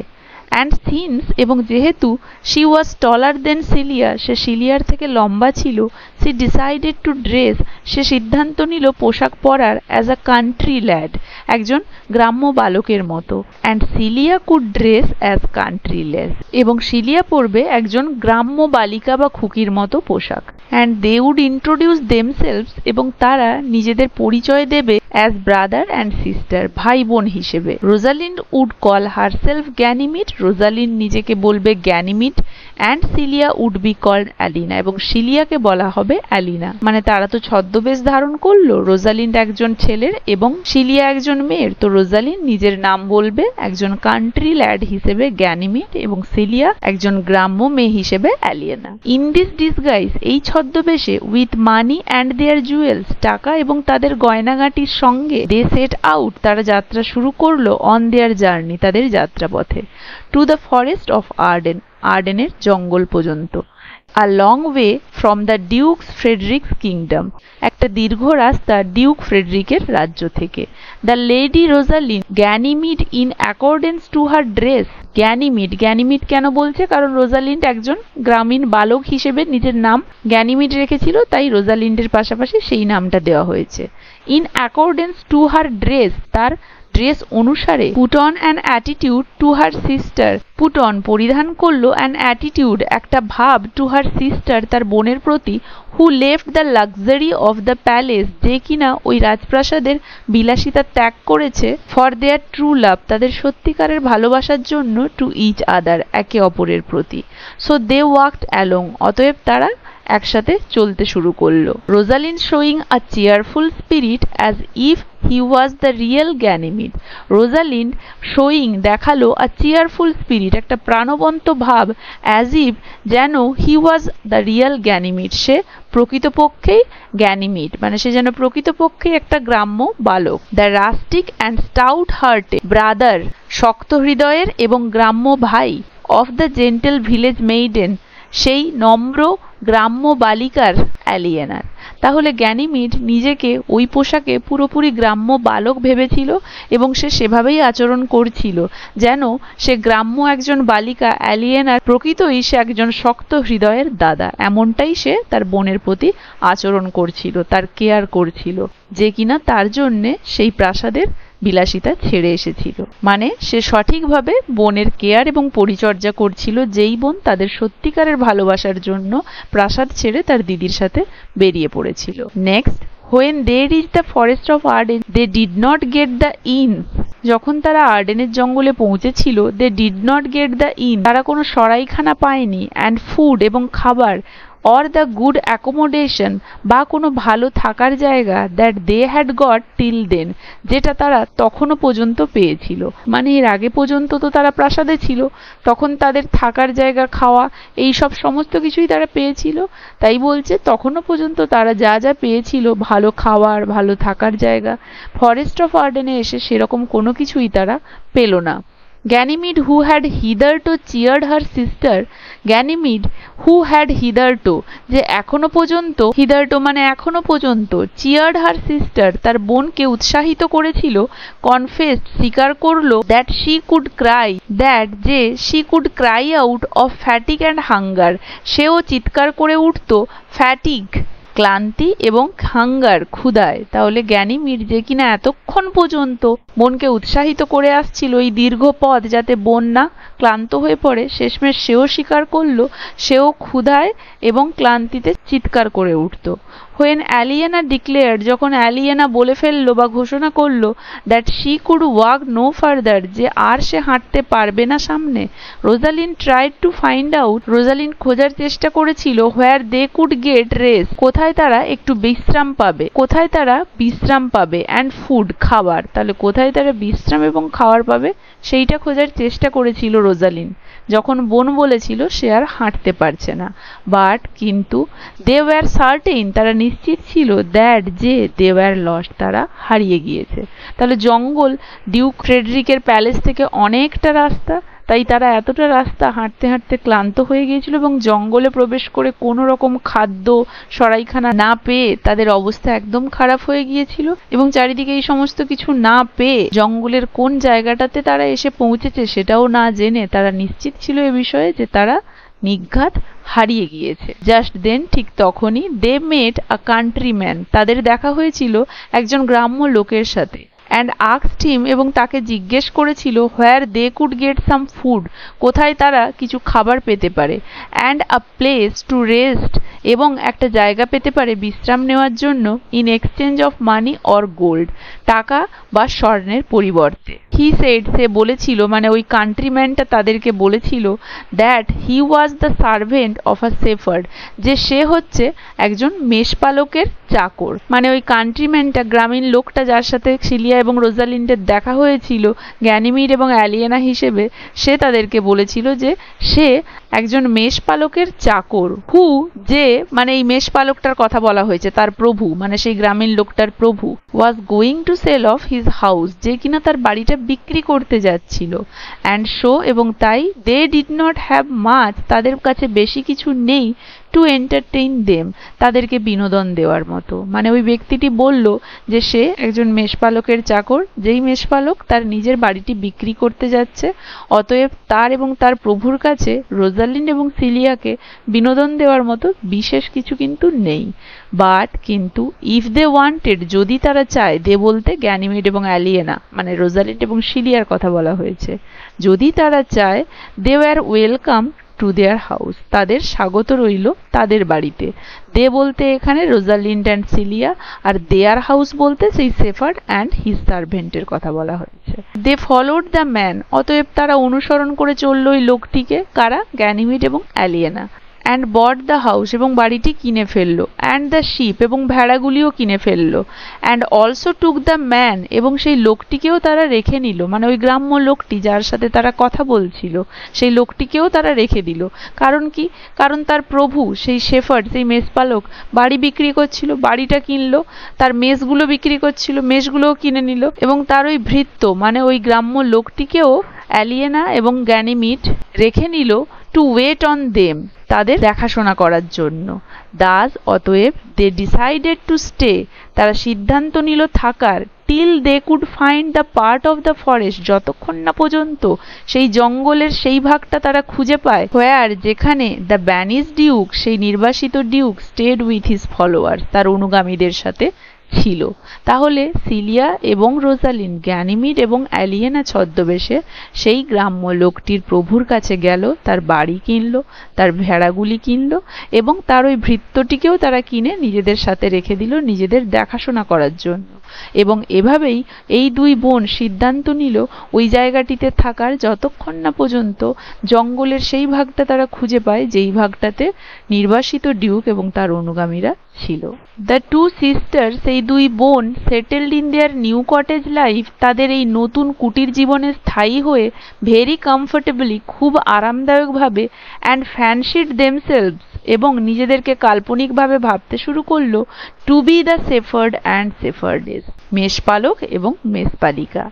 ইয়েট সামটাইম, তাহলে ওই নতুন কুটিরে তারা বেশ আরামদায়কভাবে স্থায়ী বসবাস শুরু করলো এবং নিজেদেরকে ভাবতে লাগলো যেন একজন মেষপালক এবং একজন মেষপালিকা।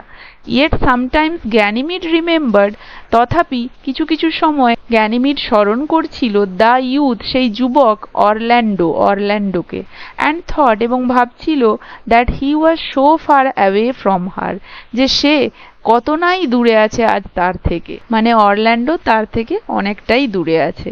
But it soon came to light, কিন্তু শীঘ্রই এটা প্রকাশিত হলো, he was also in the forest of Arden, সেও ওই ফরেস্ট অফ আর্ডেনেই ছিল, ফলোয়িং সার্টেন সার্কামস্টেন্সেস, কিছু নিশ্চিত পরিস্থিতিকে ফলো করে, অনুসরণ করে। কিন্তু শীঘ্রই এটা বোঝা গেল বা এটা প্রকাশিত হলো যে অরল্যান্ডো কিন্তু পরিস্থিতি অবলম্বনে ওই জঙ্গলেই রয়েছে, মানে পরিস্থিতির শিকার হয়ে অরল্যান্ডো তখন ওই ফরেস্ট অফ আর্ডেনেই ছিল।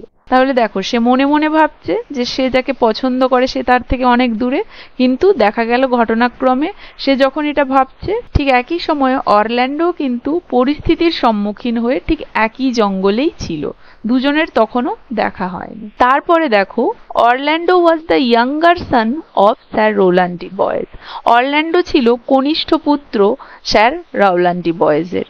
অ্যান্ড হোয়েন, এবং যখন, হি ডায়েড, সে মারা গিয়েছিল, হি বলতে sir Rowland de Boys, he placed Orlando, সে অরল্যান্ডোকে দিয়েছিল in the custody of his elder son, তার বড় পুত্রের হেফাজতে, রিকোয়েস্টিং হিম, তাকে অনুরোধ করে, to bring up his brother, তার ভাইকে যেন লালন পালন করে, উইথ প্রপার কেয়ার, ঠিকঠাক যত্নে। তাহলে কি পেলাম, রোল্যান্ড ডি বয়েজ যখন মারা যায় সে তার বড় পুত্রের হেফাজতে অরল্যান্ডোকে, ছোট পুত্রকে রেখে গিয়েছিল এবং বলেছিল তার বড় পুত্র যেন অরল্যান্ডোর ঠিকঠাক লালন পালন করে তাকে বড় করে তোলে। Oliver the elder brother, Oliver সেই বড় দাদা, however did not keep the request, অনুরোধ রাখেনি, অফ হিজ ফাদার, বাবার, and likewise, এবং একইভাবে did not educate Orlando in a school, Orlando শিক্ষিত করে তোলেনি স্কুল শিক্ষায়। Orlando even without the care এমনকি যত্ন ছাড়াই অ্যান্ড হেল্প এবং সাহায্য ছাড়াই অফ হিজ ব্রাদার তার দাদার মানে তার বড় দাদার যত্ন এবং সাহায্য ছাড়াই গ্রিউ আপ বেড়ে উঠেছিল to be a fine man একজন উত্তম মানুষ হিসেবে। And Oliver hated him more for that এর জন্যে তাকে আরো বেশি ঘৃণা করত। মানে তার যত্ন এবং কেয়ার তো সে নেয়নি, শিক্ষিত তাকে করেইনি, বরং তার যত্ন এবং সাহায্য ছাড়াও অরল্যান্ডো যে এরকম একজন উত্তম খুব ভালো মানুষ হিসেবে বড় হয়ে উঠেছিল, এতে অলিভার আরো তাকে বেশি ঘৃণা করতে শুরু করেছিল। He was the one who had arranged for the fight এবং সেই ছিল যে কিনা ওই যুদ্ধটার ওই রেসলিং ম্যাচটার আয়োজন করেছিল। অ্যাজ হি ওয়ান্টেড যেহেতু সে চেয়েছিল two get rid of his younger brother তার ছোট ভাইয়ের থেকে মুক্তি পেতে, কারণ সে ভেবেছিল একজন অনুশীলনরত এত বড় মাপের কুস্তি যোদ্ধার সাথে যদি এই ধরনের একজন অনভিজ্ঞ ছেলেকে ফিরিয়ে দেওয়া যায় তাহলে হয়তো সে মারাই যাবে এবং সেও ভাইয়ের থেকে মুক্তি পাবে, তারও সম্পত্তিতে আর ভাগ বসবে না। তো এই জন্যই সে তার ভাইয়ের সাথে এই ধরনের একটা খুব বড় মাপের কুস্তিগীরের লড়াই ঠিক করেছিল। মানে ওই ফাইটটা, যেই ফাইটটা দেখতে রোজালিন্ড এবং সিলিয়া গিয়েছিল সেইটার কথা বলা হচ্ছে। বাট কিন্তু as fate would have it ভাগ্যে যা ছিল Orlando won the wrestling match, সেই কুস্তি যুদ্ধটা অরল্যান্ডো জিতে গিয়েছিল। নেভারদিলেস তবুও অরল্যান্ডো ওয়াজ স্যাড, অরল্যান্ডো তবুও দুঃখিত ছিল at the disposition of his brother তার ভাইয়ের এই ধরনের প্রবণতার জন্য বা স্বভাবের জন্য তার প্রতি। অ্যান্ড বিং ফ্রেন্ডলেস এবং বন্ধুত্বহীন হয়ে হি উইশড নট টু লিভ সে ইচ্ছা প্রকাশ করত না বাঁচার। মানে তার কোনো বন্ধু বান্ধব নেই, দাদা তার সাথে এই ধরনের বিহেভ করে, এই সমস্ত কিছুর ফলে সে প্রার্থনা করত সে যেন আর না বেঁচে থাকে, মানে বেঁচে থাকার ইচ্ছে তার মধ্যে থেকে চলে গিয়েছিল, সে মরে যেতে চাইতো।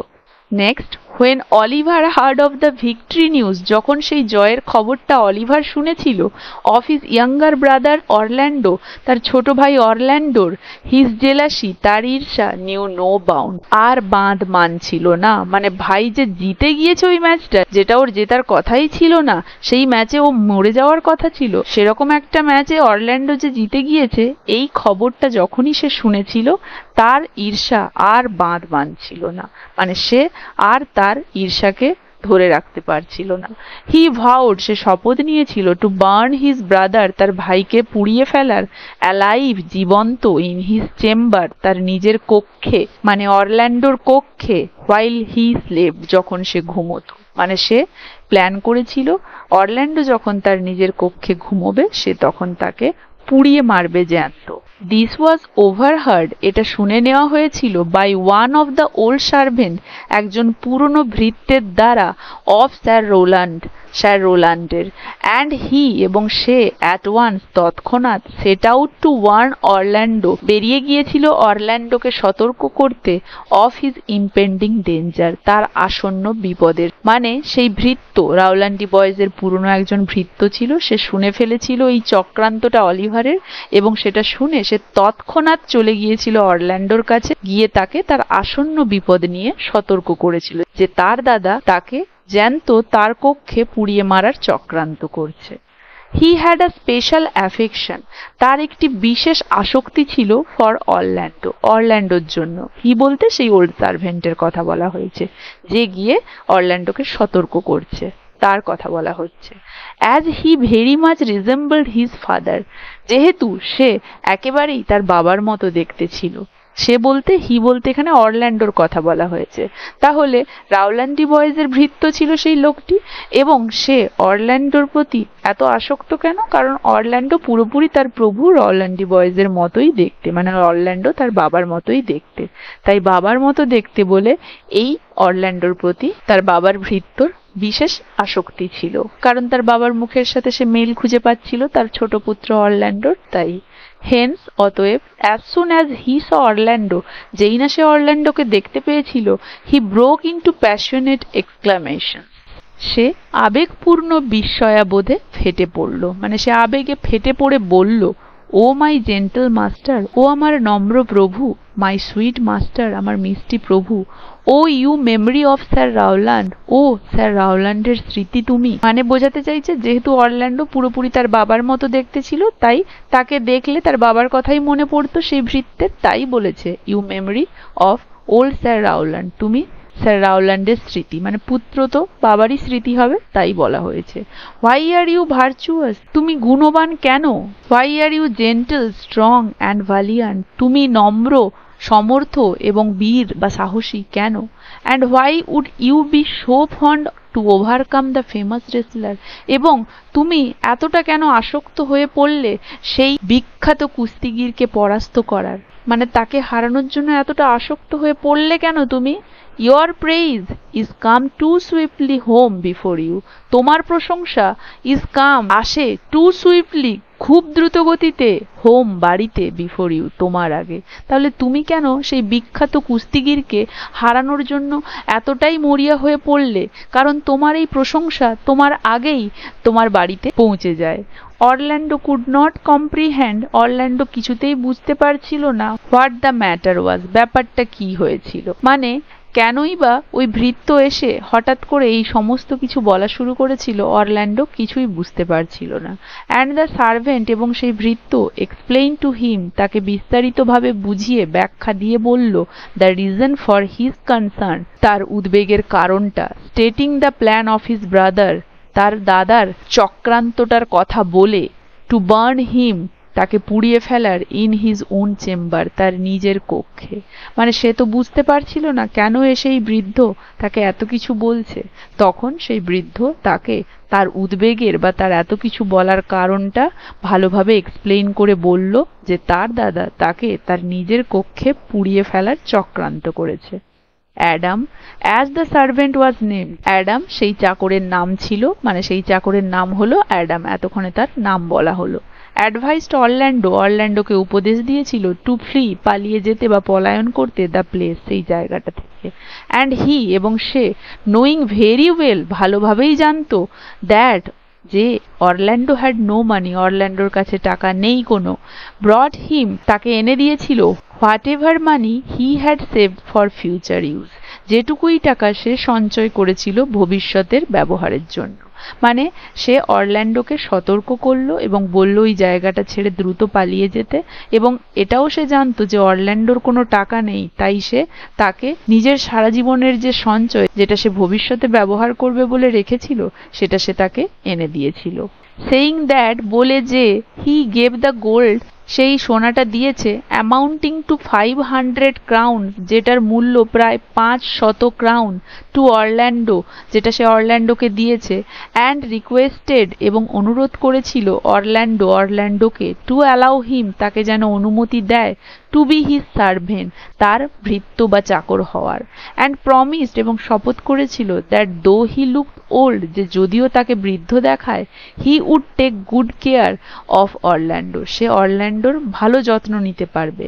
অ্যান্ড ওয়ার্ক ফ্রম হিম, এবং তার জন্য কাজও করতে পারবে। তাহলে সেই বৃদ্ধ ভৃত্য মানে অ্যাডাম তার সারা জীবনের সঞ্চয় এনে অরল্যান্ডোর হাতে দিয়ে বলেছিল যে আমি যদিও বৃদ্ধ হয়ে গেছি, তবুও তোমার যত্ন এবং তোমার সমস্ত কাজ আমি করে দিতে পারবো, দয়া করে আমাকেও তোমার সাথে নিয়ে চলো এবং আমার এই সঞ্চয়টি রাখো। কারণ সে জানতো অরল্যান্ডোর কাছে কোনো টাকা নেই। তাহলে দেখো কত বিশ্বস্ত একজন মানুষ। অরল্যান্ডো ওয়াজ প্লিজড, অরল্যান্ডো খুবই খুশি হয়েছিল, অ্যান্ড গ্রেটফুল, কৃতজ্ঞ হয়েছিল, অ্যাট দ্য ফেইথফুলনেস অফ অ্যাডাম, অ্যাডামের এই বিশ্বস্ততার জন্য। হুম, যাকে হি অ্যাড্রেসড অ্যাজ, সম্বোধন করতো এটা বলে, গুড ওল্ড ম্যান, ভালো বৃদ্ধ মানুষ। অ্যান্ড অ্যাট ওয়ান্স, এবং তৎক্ষণাৎ, দে সেট আউট, তারা বেরিয়ে পড়ল, উইথ দ্য প্রমিস, এই শপথের সঙ্গে, দ্যাট, যে, he would find some work, সে কোনো কাজ খুঁজে নেবে, before they had spend the saving, তাদের খরচ করে ফেলার আগে সেই সঞ্চয়, দ্যাট, যেটা, Adam had given him, Adam তাকে দিয়েছিল। মানে অরল্যান্ডো অ্যাডামের এই বিশ্বস্ততায় খুবই খুশি হলো এবং কৃতজ্ঞ হলো তার প্রতি যে এমন একজন বিশ্বস্ত লোক সে পেয়েছে। এবং এর সাথেই অরল্যান্ডো বেরিয়ে পড়লো অ্যাডামকে নিয়ে, এটা শপথ করে যে এই সঞ্চয়টা শেষ হয়ে যাওয়ার আগেই সে কোনো না কোনো একটা কাজ খুঁজে নেবে। The two master and servant, এই দুজন প্রভু এবং ভৃত্য, ট্রাভেলড লং, অনেক দূর যাত্রা করলো, till they reach the forest of Arden, যতক্ষণ না পর্যন্ত তারা আর্ডেনের জঙ্গলে পৌঁছে যায়। And they were also as tired as hungry, এবং তারাও ছিল ততটাই ক্লান্ত এবং ক্ষুধার্ত as the two sisters had been, যেমনটা ঠিক সেই দুই বোন ছিল। দে ট্রাইড ইন ভেইন, তারা ব্যর্থ চেষ্টা করেছিল টু ফাইন্ড আ শেল্টার, একটা আশ্রয় খোঁজার, মানে তারা খুঁজেছিল কিন্তু পায়নি। অ্যান্ড ফুড, এবং খাবার। অ্যান্ড অ্যাট লাস্ট, এবং শেষমেশ, when Adam could go no further, যখন অ্যাডাম আর সামনে এগিয়ে চলতে পারলো না, Orlando carried him in his arms, Orlando তাকে নিজের বাহুতে করে বহন করে নিয়ে যাচ্ছিল। To the shelter of a tree, একটা গাছের আশ্রয় পর্যন্ত, মানে একটা গাছ পর্যন্ত, একটা গাছের নিচ পর্যন্ত। অ্যান্ড চিয়ার্ড হিম সেইং, এবং তাকে উৎসাহিত করছিল বলে, গুড ওল্ড ম্যান, ভালো বৃদ্ধ মানুষ, rest your weary limbs here a while, তোমার ক্লান্ত অঙ্গ প্রত্যঙ্গগুলোকে এখানে এক মুহূর্ত বিশ্রাম দাও। And do not talk of dying, এবং মরে যাওয়ার কথা বলো না। তাহলে যখন অ্যাডাম আর হাঁটতে পারছিল না, কারণ তারা অনেকটা পথ অতিক্রম করে এসেছিল, খুবই ক্লান্ত ছিল, ক্ষুধার্ত ছিল, এবং তারাও কিন্তু ওই দুই বোনের মতো কোনো আশ্রয় খুঁজে পেল না, খাবারও খুঁজে পেল না, এবং যখন শেষমেশ বৃদ্ধ অ্যাডাম আর হাঁটতেই পারছিল না, সামনে আর যেতেই বা এগোতেই পারছিল না, অরল্যান্ডো তাকে কোলে তুলে বা তার বাহুতে বহন করে এনে একটা গাছের ছায়া পর্যন্ত নিয়ে গিয়েছিল, এবং সেখানে তাকে বসিয়ে সে বলেছিল, ভালো বৃদ্ধ মানুষ, তোমার ক্লান্ত অঙ্গ প্রত্যঙ্গগুলোকে, মানে তোমার হাত পাগুলোকে এখানে এক মুহূর্ত বিশ্রাম দাও এবং মরে যাওয়ার কথা বলো না। এই সমস্ত কিছু অরল্যান্ডো তাকে উৎসাহিত করার জন্য বলেছে। অরল্যান্ডো তারপরে সার্চড ফর ফুড, খাবার খুঁজছিল। অ্যান্ড বাই চান্স, এবং হঠাৎ করে, came upon the company of the duke and his friends, এবং হঠাৎ করেই তখন তার দেখা হয়েছিল সেই ডিউক এবং তার বন্ধুদের সাথে। হোয়েন অরল্যান্ডো রিচ দেয়ার, যখন অরল্যান্ডো সেখানে পৌঁছেছিল, ইট ওয়াজ ডিনার টাইম, এটা ছিল ডিনারের সময়। The duke had sat down, duke বসে পড়েছিল ফর ডিনার, ডিনারের জন্য।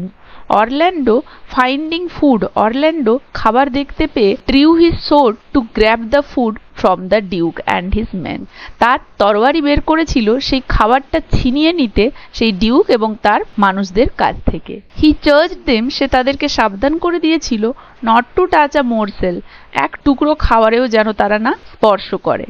The Duke was kind and asked him the reason for this rude behavior. Duke ছিল খুবই দয়ালু এবং সে তাই জিজ্ঞেস করেছিল অরল্যান্ডোকে তার এই রুড বিহেভিয়ারের কারণটা কি, এই খারাপ ব্যবহারের কারণটা কি। হি ওয়ান্টেড টু নো, সে জানতে চেয়েছিল, if it was due to hunger, এটা কি ক্ষুধার জন্যই ছিল, or did he despise the courtesy known to civil man, নাকি সে সভ্য নাগরিকরা যেভাবে ভদ্রতা দেখায় সেই সৌজন্য দেখাতে ঘেন্না করে বা সৌজন্য দেখাতে চায় না, মানে সভ্য নাগরিকরা যে ধরনের সৌজন্যবোধ দেখায় সেটা সে দেখাতে চায় না, তাই কি? অরল্যান্ডো রিপ্লাইড, অরল্যান্ডো উত্তর দিয়েছিল, দ্যাট যে as he was dying of hunger, যেহেতু সে খিদায় মারা যাচ্ছে, মানে তার প্রচুর খিদে পাচ্ছে, হি হ্যাড থট, সে ভেবেছিল, that in this wild forest, যে এই বন্য জঙ্গলে, he had to put up such behaviour, তাকে এই ধরনের বিহেভিয়ারই করতে হবে। পুট আপ মানে পরিধান করা, এই ধরনের আচরণ পরিধান করতে হবে, মানে এই ধরনের আচরণই করতে হবে, in order to get food, খাবার পেতে গেলে। তাহলে অরল্যান্ডো বলেছিল যে এই ধরনের বন্য জঙ্গলে হয়তো খাবার পেতে গেলে এই ব্যবহারই করতে হবে, সে এটাই ভেবেছিল যেহেতু সে ক্ষুধার্ত ছিল। The duke spoke to him kindly, duke তার সাথে নম্র হয়ে কথা বলল, and asked him to sit down for dinner, এবং তাকে বলল ডিনারের জন্য সেখানে বসতে। Orlando then spoke of Adam, তখন অরল্যান্ডো অ্যাডামের কথা বলল, অ্যান্ড ডিক্লেয়ার দ্যাট, এবং ঘোষণা করল যে দো হি ওয়াজ হাংরি, যদিও সে ক্ষুধার্ত, he would not touch food unless Adam was fed, সে খাওয়ার স্পর্শ করবে না যতক্ষণ না পর্যন্ত অ্যাডামকে খাওয়ানো হয়। The Duke told him to bring his friend, Duke তাকে বলল তার বন্ধুকে যেন নিয়ে আসে। অ্যান্ড সেড দ্যাট, এবং বলল যে they would wait for them, তারাও তাদের জন্য ওয়েট করবে, মানে ডিউক এবং তার ফলোয়ার্সরা অরল্যান্ডো এবং অ্যাডামের জন্য সেখানে ওয়েট করবে যতক্ষণ না অরল্যান্ডো অ্যাডামকে নিয়ে সেখানে আসে। কারণ অরল্যান্ডো তো অ্যাডামকে সেই গাছতলাতে বসিয়ে দিয়ে এসেছিল, আমরা আগের ক্লাসে দেখেছি। সো অরল্যান্ডো গিয়েছিল অ্যাডামকে আনতে। অরল্যান্ডো ওয়েন্ট কুইকলি, অরল্যান্ডো খুব দ্রুততায় গেল। brought the old man, and then both of them along with the duke had food to their satisfaction, তাড়াতাড়ি অ্যাডামকে নিয়ে এসেছিল, and then এবং তারপরে both of them তারা দুজনেই along with the duke ডিউকের সাথে had food খাবার খেলো to their satisfaction, তাদের উদরপূর্তি পর্যন্ত সন্তুষ্ট হয়ে খাবার খেলো। Adam on having food, Adam খাবার খেয়ে regained his lost strength, তার হারানো সামর্থ্য ফিরে পেল। আফটার দ্য ডিনার, ডিনারের পরে the duke asked Orlando, duke অরল্যান্ডোকে প্রশ্ন করলো অ্যাবাউট হিম, তার সম্বন্ধে। And when he came to know, এবং যখন সে জানতে পেরেছিল that Orlando was his friend son, যে অরল্যান্ডো তার বন্ধুর পুত্র, he took Orlando and Adam under his care, সে অরল্যান্ডো এবং অ্যাডামকে তার যত্ন বা পরিচর্যার ছত্রছায়ায় নিয়ে ফেললো। আফটার আ ফিউ ডেজ, কিছুদিন পরে, while roaming in the forest, যখন জঙ্গলে ঘোরাঘুরি করছিল, Ganymede and Aliena were surprised, Ganymede এবং অ্যালিয়েনা অবাক হয়ে গিয়েছিল। তাহলে এর কিছুদিন পরে জঙ্গলে ঘোরাঘুরি করা অবস্থায় অ্যালিয়েনা এবং গ্যানিমিড অবাক হয়ে গিয়েছিল। কি জন্যে? টু সি, দেখে, Rosalind's name carved on the bark of the trees, রোজালিন্ডের নাম খোদাই করা আছে গাছের ছালগুলোতে। And love sonnets all address to Rosalind, এবং ভালোবাসার গীতি কবিতা সবগুলোই রোজালিন্ডকে উদ্দেশ্য করে লেখা, অ্যাটাচ টু দেম, সেগুলোও কিনা রোজালিন্ডের নামের সাথে ওখানে অ্যাটাচ করা ছিল, লেখা ছিল। হোয়েন দে ওয়ার ওয়ান্ডারিং, যখন তারা অবাক হয়ে যাচ্ছিল, হাউ ইট ওয়াজ পসিবল, এটাও কি করে সম্ভব, ইন দ্য ফরেস্ট, এই জঙ্গলে, টু হ্যাভ রোজালিন্ডস নেম কার্ভড, রোজালিন্ডের নাম খোদাই করা থাকবে। দে মেট, তখন তাদের দেখা হয়েছিল অরল্যান্ডো, অরল্যান্ডোর সাথে। অ্যান্ড কুড ইজিলি রিকগনাইজ হিম, এবং তারা তাকে খুব সহজেই চিনতে পেরেছিল।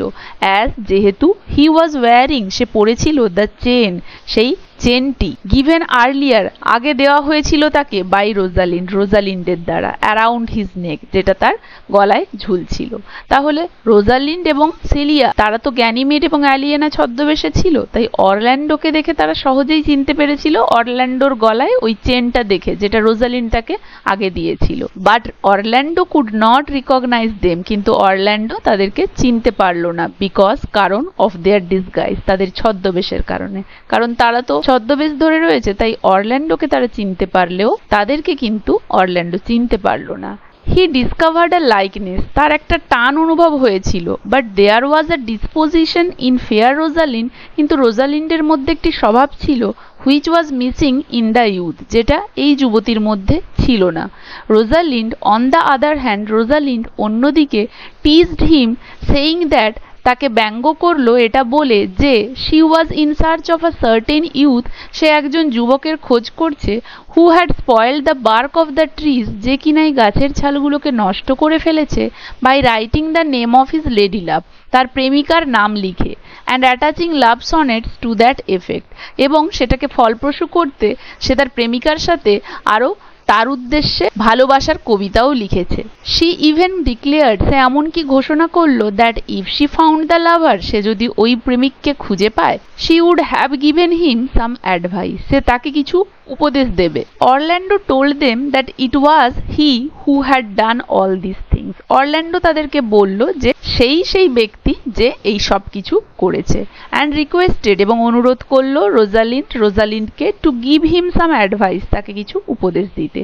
রোজালিন্ড আস্কড হিম, রোজালিন্ড তাকে বলল, to come to their cottage, তাদের কুটিরে যেতে, টু প্লে আ গেম, একটা খেলা খেলার জন্য, ইন হুইচ, যেটাতে, Rosalind in her male attire, Rosalind তার ওই পুরুষের পোশাকে, উড ফেইন, ভান করবে, to be his lady love, তার প্রেমিকা হওয়ার, with all sorts of feminine pranks and whims, সমস্ত রকমের মেয়েলি খামখেয়ালিপনায় বা খেয়াল খুশি ভাবে।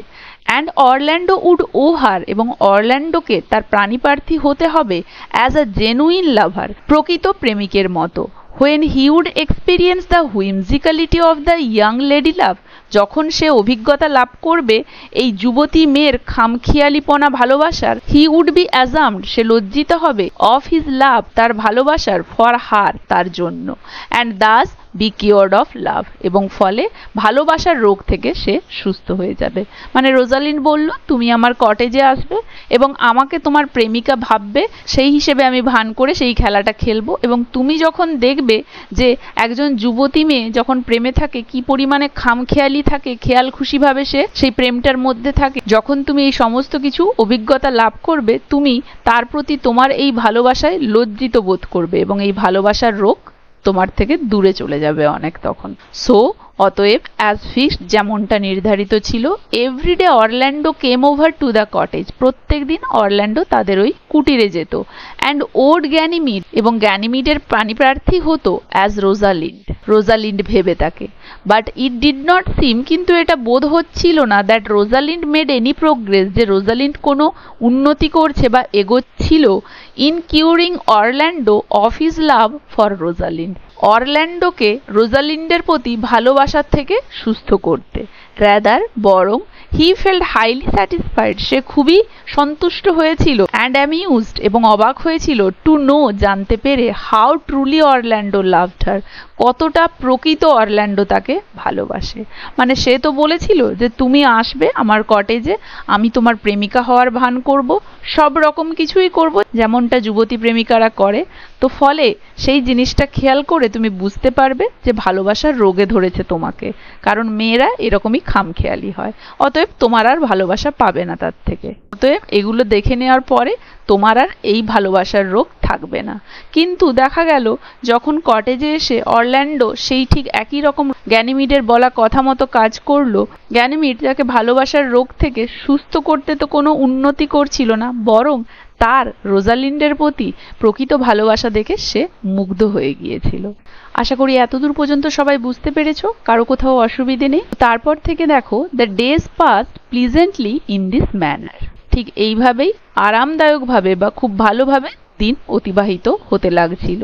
অ্যালিয়েনা সিং গ্যানিমিড হ্যাপি, অ্যালিয়েনা গ্যানিমিডকে খুশি দেখে ডিড নট রিমাইন্ড হার, তাকে মনে করিয়ে দিল না, দ্যাট দ্য রিয়েল রিজন, যে প্রকৃত কারণ ছিল, ফর হার, তার জন্য, কামিং টু দিস ফরেস্ট, এই জঙ্গলে আসার, ওয়াজ টু ফাইন্ড হার ফাদার, তার বাবাকে খোঁজা। মানে অ্যালিয়েনা দেখলো তার দিদি এত খুশি, তাই সে আর আলাদা করে তার ওই জঙ্গলে আসার প্রকৃত কারণটা তাকে মনে করিয়ে দিল না, যে সে ওই জঙ্গলে কিন্তু প্রকৃত তার বাবাকে খুঁজতে এসেছিল। কিন্তু যখন দিদি দেখলো এতটা খুশি, তাই এই কারণটা সে আর তাকে মনে করালো না। যদিও বাই দ্যাট টাইম, সেই সময়ে, ফ্রম অরল্যান্ডোর থেকে, they had already got the location of the place, তারা ওই জায়গাটা সম্পর্কে অলরেডি জানতে পেরে গিয়েছিল, হোয়ার হার ফাদার, যেখানে তার বাবা, দ্য ব্যানিস ডিউক, সেই নির্বাসিত ডিউক, ওয়াজ রিসাইডিং, থাকছিল। তাহলে যদিও সেই সময়ের মধ্যে অরল্যান্ডোর থেকে তারা অলরেডি সেই জায়গাটার লোকেশন পেয়ে গিয়েছিল যেখানে সেই নির্বাসিত ডিউক অবস্থান করছিল, তবুও কিন্তু অ্যালিয়েনা আলাদা করে দিদিকে আর এটা মনে করালো না, দিদি এত খুশি দেখে। তাহলে দেখেছো অ্যালিয়েনা কত পরিমাণ ভালোবাসে রোজালিন্ডকে। হাউএভার, যাই হোক, ওয়ান ডে, একদিন, গ্যানিমিড মেট হার ফাদার, গ্যানিমিড তার বাবার সাথে দেখা করলো, বাট ডিড নট ডিসক্লোজ হিম, কিন্তু তার কাছে এটা প্রকাশ করলো না, হার ট্রু আইডেন্টিটি, তার প্রকৃত পরিচয়। মানে বাবার সাথে সে দেখা করতে গেল, কিন্তু সে পরিচয় দিল না যে সেই তার কন্যা বলে। হোয়েন আস্কড অ্যাবাউট ইট, যখন এটা সম্পর্কে জিজ্ঞাসা করা হয়েছিল, শি সেড, সে বলেছিল, দ্যাট, যে, she came of a good lineage as he did, সেও একটি ভালো বংশ থেকেই এসেছে যেমনটা সে, মানে যেমনটা Duke. Never did the Duke suspect, কখনোই সেই ডিউক সন্দেহ করেনি, that she was his own daughter, যে সে ছিল তার নিজের কন্যা, and had a royal lineage, এবং সে ছিল রাজকীয় বংশজাত। তাহলে সে যে তার নিজেরই রাজপরিবারের এবং তার নিজেরই কন্যা, এ বিষয়ে ডিউক কখনোই সন্দেহ করেনি বা বুঝতে পারেনি, এতটা সুন্দরভাবে গ্যানিমিড অভিনয়টা করেছিল। ওয়ান মর্নিং, একদিন সকালে, when Orlando was going to visit Ganymede, যখন অরল্যান্ডো গ্যানিমিডকে ভিজিট করতে যাচ্ছিল তার কুটিরে, হি স, সে দেখেছিল, আ ম্যান লাইং অ্যাসলিপ, একটা মানুষ পড়ে রয়েছে ঘুমন্ত অবস্থায়, অন দ্য গ্রাউন্ড, মাটির ওপরে, and a snake twisted round his neck, এবং তার গলায় একটা সাপ জড়িয়ে রয়েছে। অ্যাজ হি অ্যাপ্রোচড, যেই না সে এগোলো, দ্য স্নেক গ্লাইডেড অ্যাওয়ে, সেই সাপটা পালিয়ে গেল ফ্রম দ্য ম্যান, সেই মানুষটির ঘাড় থেকে বা গলা থেকে।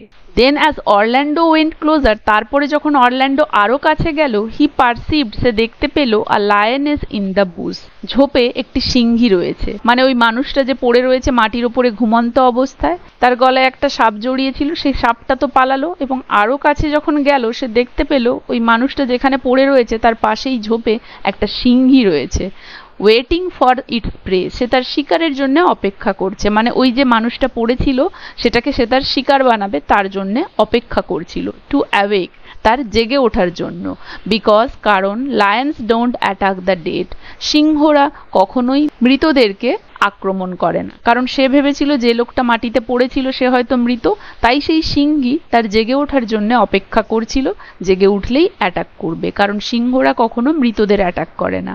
When Orlando looked at the face, যখন অরল্যান্ডো মুখটার দিকে তাকালো, অফ দ্য ম্যান, সেই মানুষটির, হি স, সে দেখতে পেয়েছিল, দ্যাট দ্য ম্যান ওয়াজ, যে ওই মানুষটি ছিল, হিজ ওন ব্রাদার অলিভার, তার নিজের দাদা Oliver, who had tried to get rid of him, যে কিনা তার থেকে মুক্তি পেতে চেয়েছিল। He was about to go, but brotherly affection prevented him, সে চলে যেতেই ছিল, কিন্তু ব্রাদারলি অ্যাফেকশন, ভ্রাতৃত্ববোধের যে আসক্তি, তাকে বাধা দিয়েছিল। টু লিভ হিজ ব্রাদার, তার দাদাকে সেখানে পরিত্যাগ করে যেতে, ইন দ্যাট ডেঞ্জার, ওই বিপদে। হি ফট দ্য লায়নেস, সে ওই সিংহীটার সাথে যুদ্ধ করেছিল, and saved the life of his brother, এবং তার দাদার জীবন বাঁচিয়েছিল। দাস, অতএব, he saved the life of his brother, সে তার দাদার জীবন বাঁচিয়েছিল, ফ্রম দ্য ভেনোমাস স্নেক, সেই বিষাক্ত সাপ থেকে, অ্যান্ড দ্য ডেঞ্জারাস লায়নেস, এবং সেই ডেঞ্জারাস সিংহী থেকে। বাট, কিন্তু, before he could save his brother, সে তার ভাইকে বাঁচানোর আগে, the lioness had torn one of his arm, সেই সিংহী তার একটি বাহুকে ছিঁড়ে দিয়েছিল, মানে ক্ষতবিক্ষত করেছিল, উইথ হার শার্প ক্লজ, তার তীক্ষ্ণ থাবার দ্বারা। তাহলে দাদাকে বাঁচাতে গিয়ে সেই সিংহীর সাথে যুদ্ধ করার সময় সেই সিংহী কিন্তু তার একটি বাহুকে ক্ষতবিক্ষত করে দিয়েছে। While Orlando was engaged in fight, যখন অরল্যান্ডো সেই সিংহীর সাথে যুদ্ধতে এনগেজ ছিল, his brother awoke and saw how the brother he had despised and abused so much, fought with his life to save him from the lion. তাহলে যখন সিংহীর সাথে Orlando যুদ্ধ করছিল সেই সময় তার দাদা জেগে উঠেছিল, অ্যান্ড স, এবং দেখেছিল, হাউ দ্য ব্রাদার, কিভাবে তার ভাই, হি হ্যাড ডিসপাইজড, যাকে সে ঘৃণা করত, অ্যান্ড অ্যাবিউজড সো মাচ, এবং এত পরিমাণ গালাগালি করেছিল, ফট উইথ হিজ লাইফ, নিজের জীবন দিয়ে যুদ্ধ করছে, টু সেভ হিম, তাকে বাঁচানোর জন্যে, ফ্রম দ্য লায়নেস, সেই সিংহীর থেকে। তাহলে সে জেগে উঠে দেখলো যাকে সে এতটা ঘৃণা করত, এতটা গালমন্দ করেছিল, সে আজ নিজের জীবনের ঝুঁকি নিয়ে তার জন্য ওই সিংহীর সাথে যুদ্ধ করছে, সেটা সে দেখলো। হি ওয়াজ ফুল অফ রিমোর্স, সে এটা দেখে খুব অনুশোচনাগ্রস্ত হলো। And after Orlando had killed the lioness, এবং অরল্যান্ডো ওই সিংহীটাকে হত্যা করার পরে, Oliver begged his mercy, Oliver তার ক্ষমা ভিক্ষা চাইল। Orlando seeing his brother repenting his deed, Orlando এটা দেখে যে তার দাদা তার কৃতকর্মের ওপরে অনুশোচিত হচ্ছে, readily forgive him and took him in his arms, তাকে তৎক্ষণাৎ ক্ষমা করে দিল এবং তাকে তার বাহুতে নিয়ে নিয়েছিল।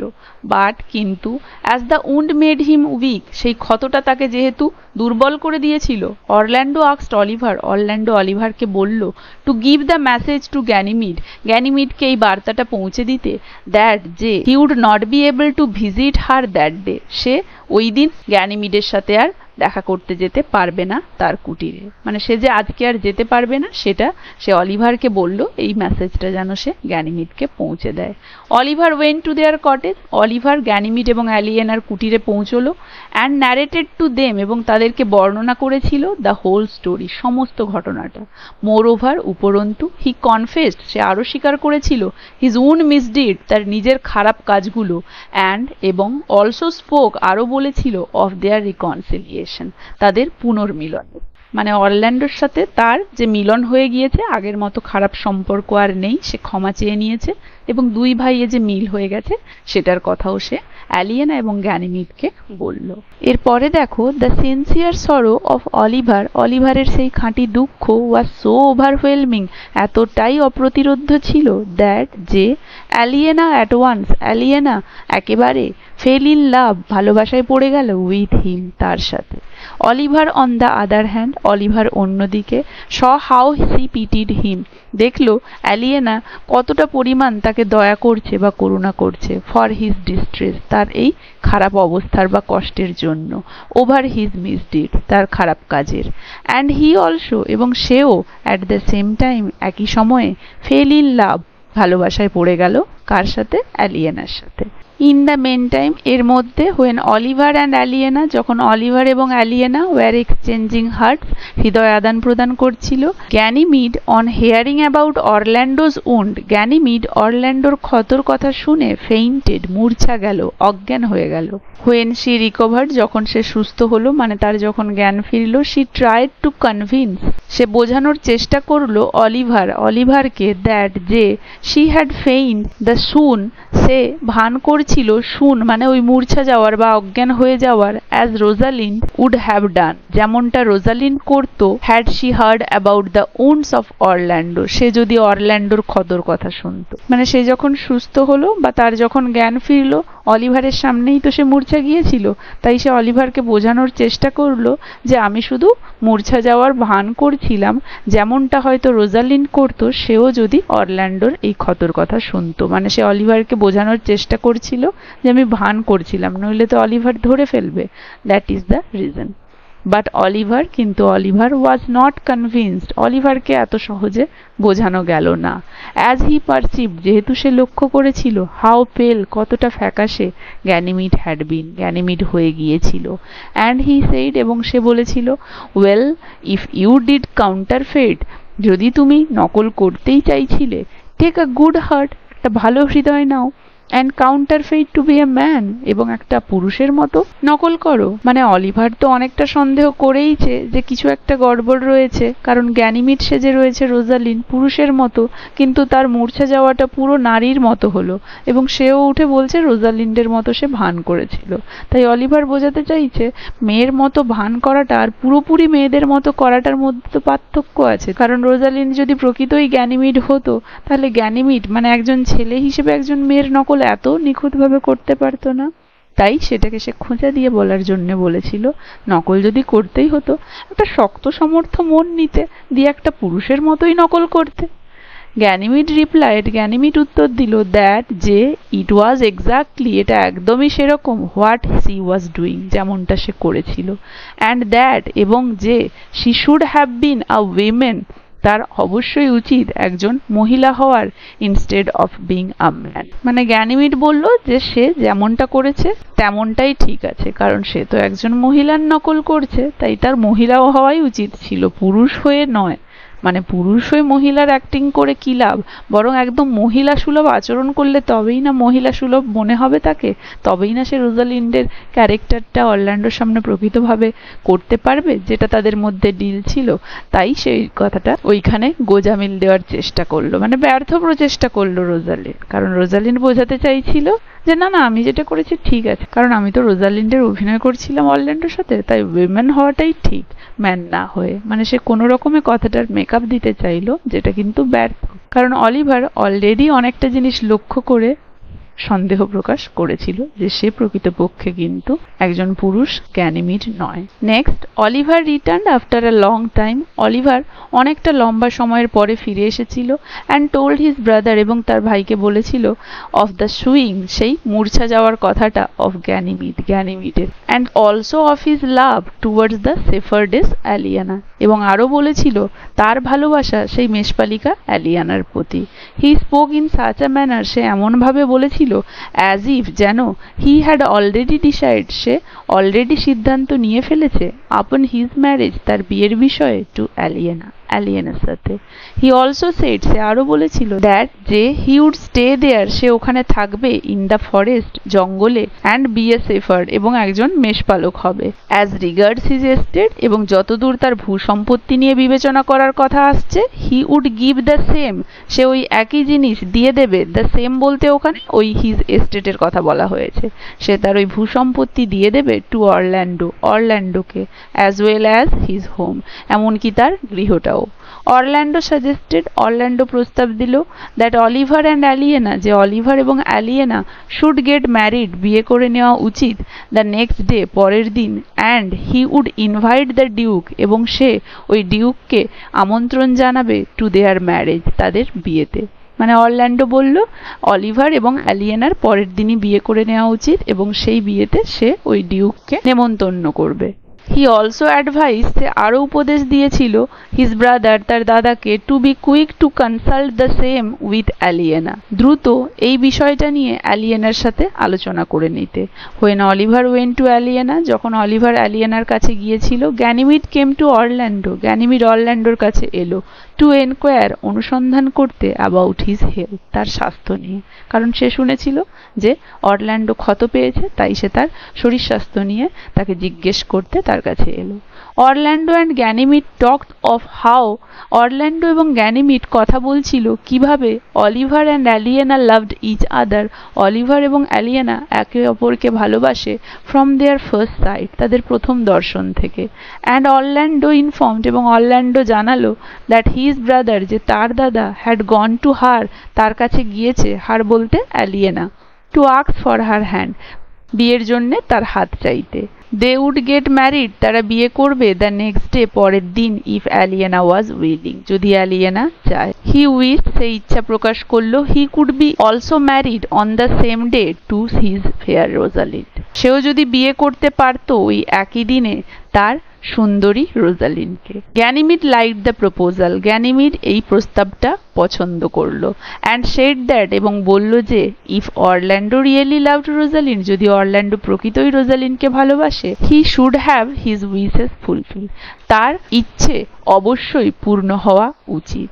শি সেইড, সে বলল দ্যাট, যে she would try to bring Rosalind, সে চেষ্টা করবে রোজালিনকে আনার, দ্য নেক্সট ডে, পরের দিন, by a special magical power, এক বিশেষ জাদুমন্ত্র বলে, হুইচ, যেটা, শি হ্যাড লার্ন, সে শিখেছিল, ফ্রম হার আঙ্কেল, তার কাকার কাছ থেকে। হোয়েন গ্যানিমিড সেড, যখন গ্যানিমিড বলল, put on your best clothes, তোমার সব থেকে ভালো পোশাকটা পরে নাও, অ্যান্ড বিট দ্য ডিউক, এবং ডাক দাও সেই ডিউককে, অ্যান্ড ইয়োর ফ্রেন্ডস, এবং তোমার বন্ধুদের, টু ইয়োর ওয়েডিং, তোমার বিয়েতে। If you desire to be married tomorrow, কারণ যদি তুমি আগামীকাল বিয়ে করতে ইচ্ছুক বা কামনা করো, টু রোজালিন্ড, রোজালিন্ডকে, শি শ্যাল বি হেয়ার, সে এখানে উপস্থিত হবে বা সে এখানে আসবে। দ্য ফন্ড লাভার, সেই অনুরাগী প্রেমিক, could not believe his years, তার কানকে বিশ্বাস করতেই পারছিল না। মানে রোজালিন্ড, যে কিনা গ্যানিমিড ছদ্মবেশে আছে, সে অরল্যান্ডোর মুখে তার বিয়ে করার ইচ্ছেটা শুনে এই প্রস্তাবটা তার ভালো লাগলো, তাই সে অরল্যান্ডোকে বলল, যদি তুমি সত্যি রোজালিনকে ভালোবাসো এবং কালকে ওকে বিয়ে করতে চাও, তাহলে সব প্রিপারেশন নিয়ে নাও, আমি চেষ্টা করব রোজালিনকে এখানে আনার, আর তোমার ভালোবাসা যদি সত্যি হয় অবশ্যই তোমার ইচ্ছে পূরণ হবে। অতএব তুমি প্রস্তুতি নিয়ে নাও যে কালকে তোমার সাথে রোজালিন্ডের বিয়ে হবে। এই কথাটা গ্যানিমিডের মুখ থেকে শুনে তার যে সত্যি ইচ্ছে পূরণ হয়ে যাবে আগামীকালই, গ্যানিমিড কি বলছে, এই কথাগুলো গ্যানিমিডের মুখ থেকে শুনে অরল্যান্ডোর তো নিজের কানকে বিশ্বাসই হলো না। মানে সে এতটাই অবাক হয়ে গেল, এতটাই খুশি হলো যে তার বিশ্বাসই হলো না যে এটা সত্যি হতে যাবে। তাই সে নিজের কানকেই বিশ্বাস করতে পারছিল না যেন সে কি শুনছে। আশা করি এতদূর পর্যন্ত সবাই বুঝতে পেরেছো। তো তারপরে কি হলো দেখো। দ্য নেক্সট মর্নিং, পরের দিন সকালে, both Oliver and Orlando, Oliver এবং অরল্যান্ডো দুজনেই কেম টু দ্য ডিউক, সেই ডিউকের কাছে গিয়েছিল, অ্যালং উইথ অ্যালিয়েনা, অ্যালিয়েনাকে সঙ্গে নিয়ে।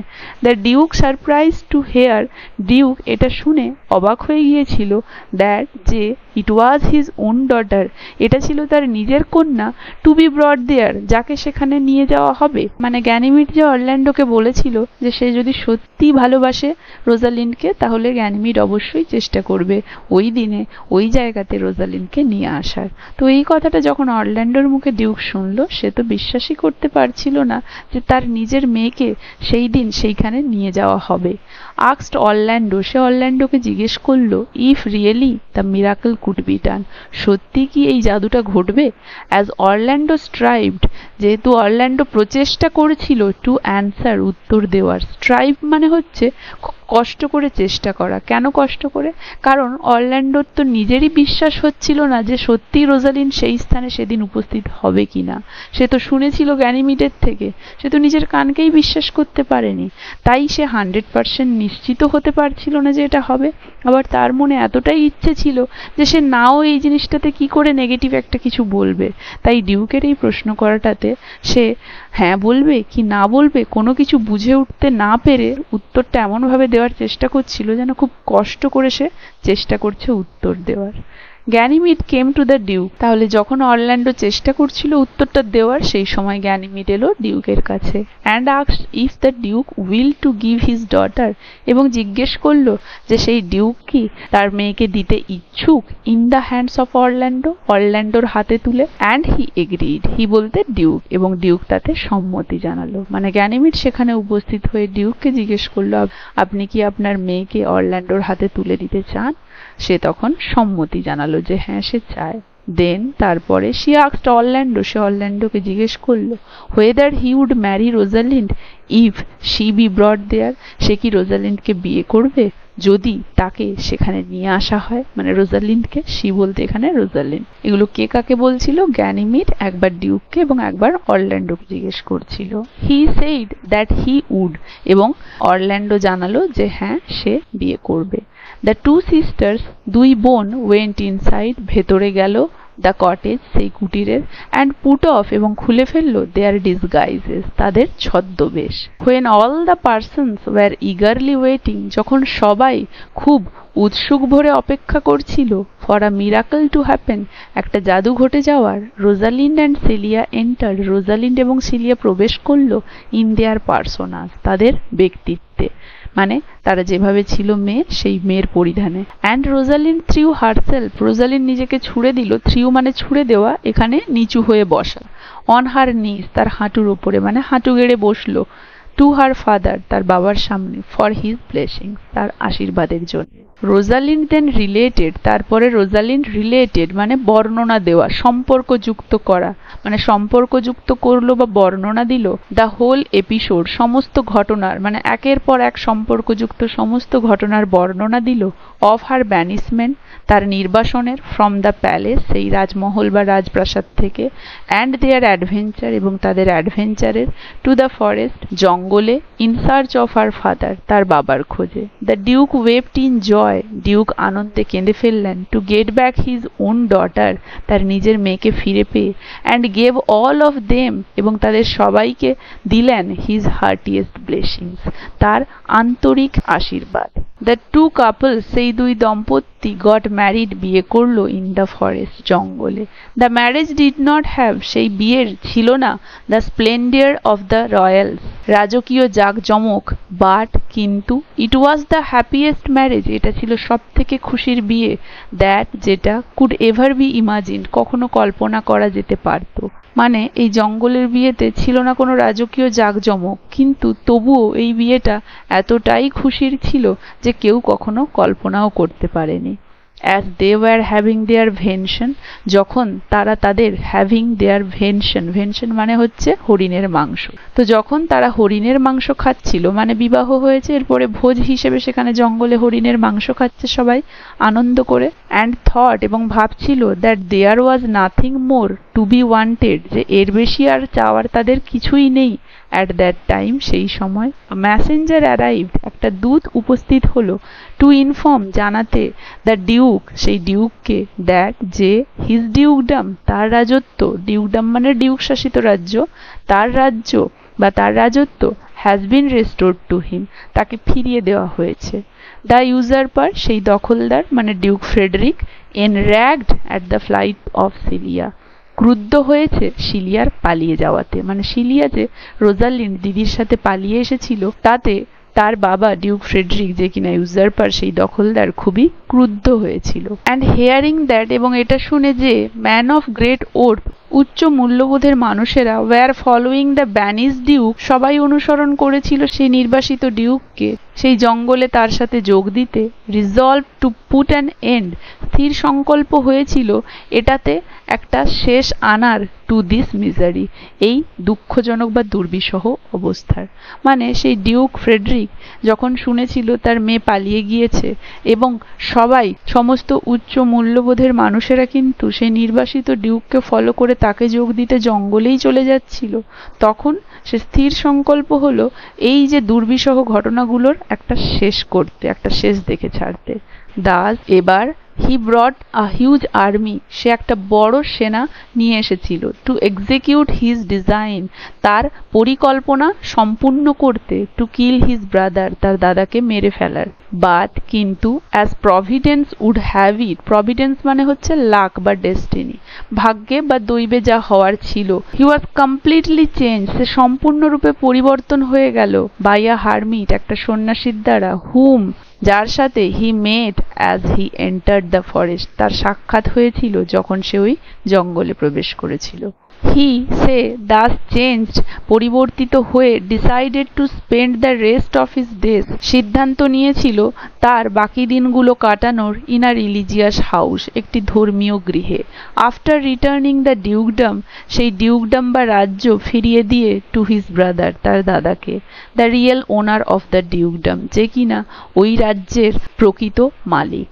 The first act of the penitence, সেই অনুশোচনার প্রথম কাজ, ওয়াজ, ছিল, টু সেন্ড দ্য ম্যাসেঞ্জার, একটা দূত পাঠানো, টু হিজ ব্রাদার, তার দাদাকে, to restore to him his domain, তার রাজ্য তাকে ফিরিয়ে দিতে, অ্যান্ড দ্য ফলোয়ার্স, এবং সেই অনুগামীদেরকে, as well as the lands and revenues, তাদের ভূমি এবং রাজস্ব। তাহলে পরিবর্তিত হয়ে যাওয়ার পরে সে সিদ্ধান্ত নিল সে তার দাদাকে তার রাজ্য ফিরিয়ে দেবে, কারণ তার দাদাই ছিল সেই রাজ্যের প্রকৃত মালিক।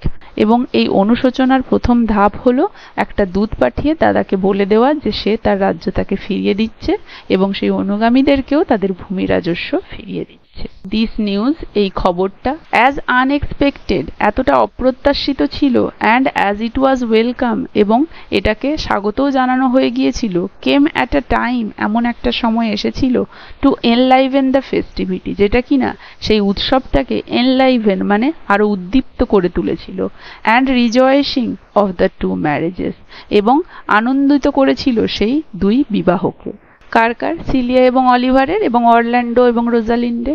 সিলিয়া কমপ্লিমেন্টেড হার কাজিন, সিলিয়া তার জেঠতুতো দিদিকে কমপ্লিমেন্ট দিল অন দ্য গুড ফরচুন, তার সৌভাগ্যের জন্য, কারণ তার সাথে তার বাবার দেখা হতেই বিয়েও হলো, তার বাবা তার রাজ্যও ফিরে পেল, মানে রোজালিন্ডের ভাগ্যেই এত কিছু ঘটলো, তাই সিলিয়া তার সৌভাগ্যে দিদিকে কমপ্লিমেন্ট দিল।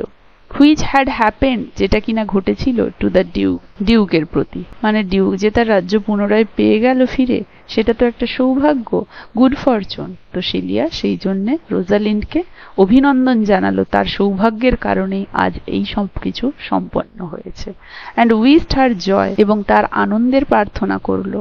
দ্য ডিউক নাও, ডিউক এখন, হ্যাড দ্য অপরচুনিটি, তার কাছে সুযোগ ছিল, to reward the true followers, প্রকৃত অনুগামীদেরকে পুরস্কৃত করার, who had stayed with him, যারা তার সাথে ছিল, ইন হিজ অ্যাডভার্সিটি, তার প্রতিকূলতা, অ্যান্ড দ্য ওর্দি ফলোয়ার্স, এবং সেই মূল্যবান অনুগামীরা, ওয়ার প্লিজড, আনন্দিত হয়েছিল, টু রিটার্ন উইথ হিম, তার সাথে ফিরে এসে, মানে ওই ডিউকের সাথে ফিরে এসে, টু দ্য প্যালেস, সেই রাজগৃহে বা রাজপ্রাসাদে, অফ দেয়ার লফুল ডিউক, তাদের ন্যায়পরায়ণ ডিউকের। মানে ডিউকের আজ সুযোগ এসেছে প্রকৃত অনুগামীদেরকে পুরস্কৃত করার, কারণ তারা তার প্রতিকূলতায় তার সাথ দিয়েছিল এতদিন, এবং সেই মূল্যবান অনুগামীরাও ভীষণ খুশি হয়েছিল তাদের ন্যায়পরায়ণ ডিউকের সাথে রাজপ্রাসাদে আবার ফিরতে পেরে। আর এখানেই আমাদের যে অ্যাজ ইউ লাইক ইট গল্পটা, সেটা সুন্দরভাবে শেষ হলো। এটা একটা বেশ সুন্দর এন্ডিং হলো, তাই এটাকে বলেছে রোম্যান্টিক কমেডি। আশা করি গল্পটা প্রথম থেকে শেষ পর্যন্ত সবাই খুব ভালোভাবে বুঝতে পেরেছো, কারো কোথাও অসুবিধে নেই। কার কেমন লাগলো জানাবে, ভালো লাগলে একটা লাইক আর শেয়ার করে দেবে, আর যারা যারা এখনো আমার চ্যানেলটা সাবস্ক্রাইব করোনি, কাইন্ডলি আমার চ্যানেলটা সাবস্ক্রাইব করে দেবে। দেখা হচ্ছে এর পরবর্তী ক্লাসে নতুন একটা টপিক নিয়ে।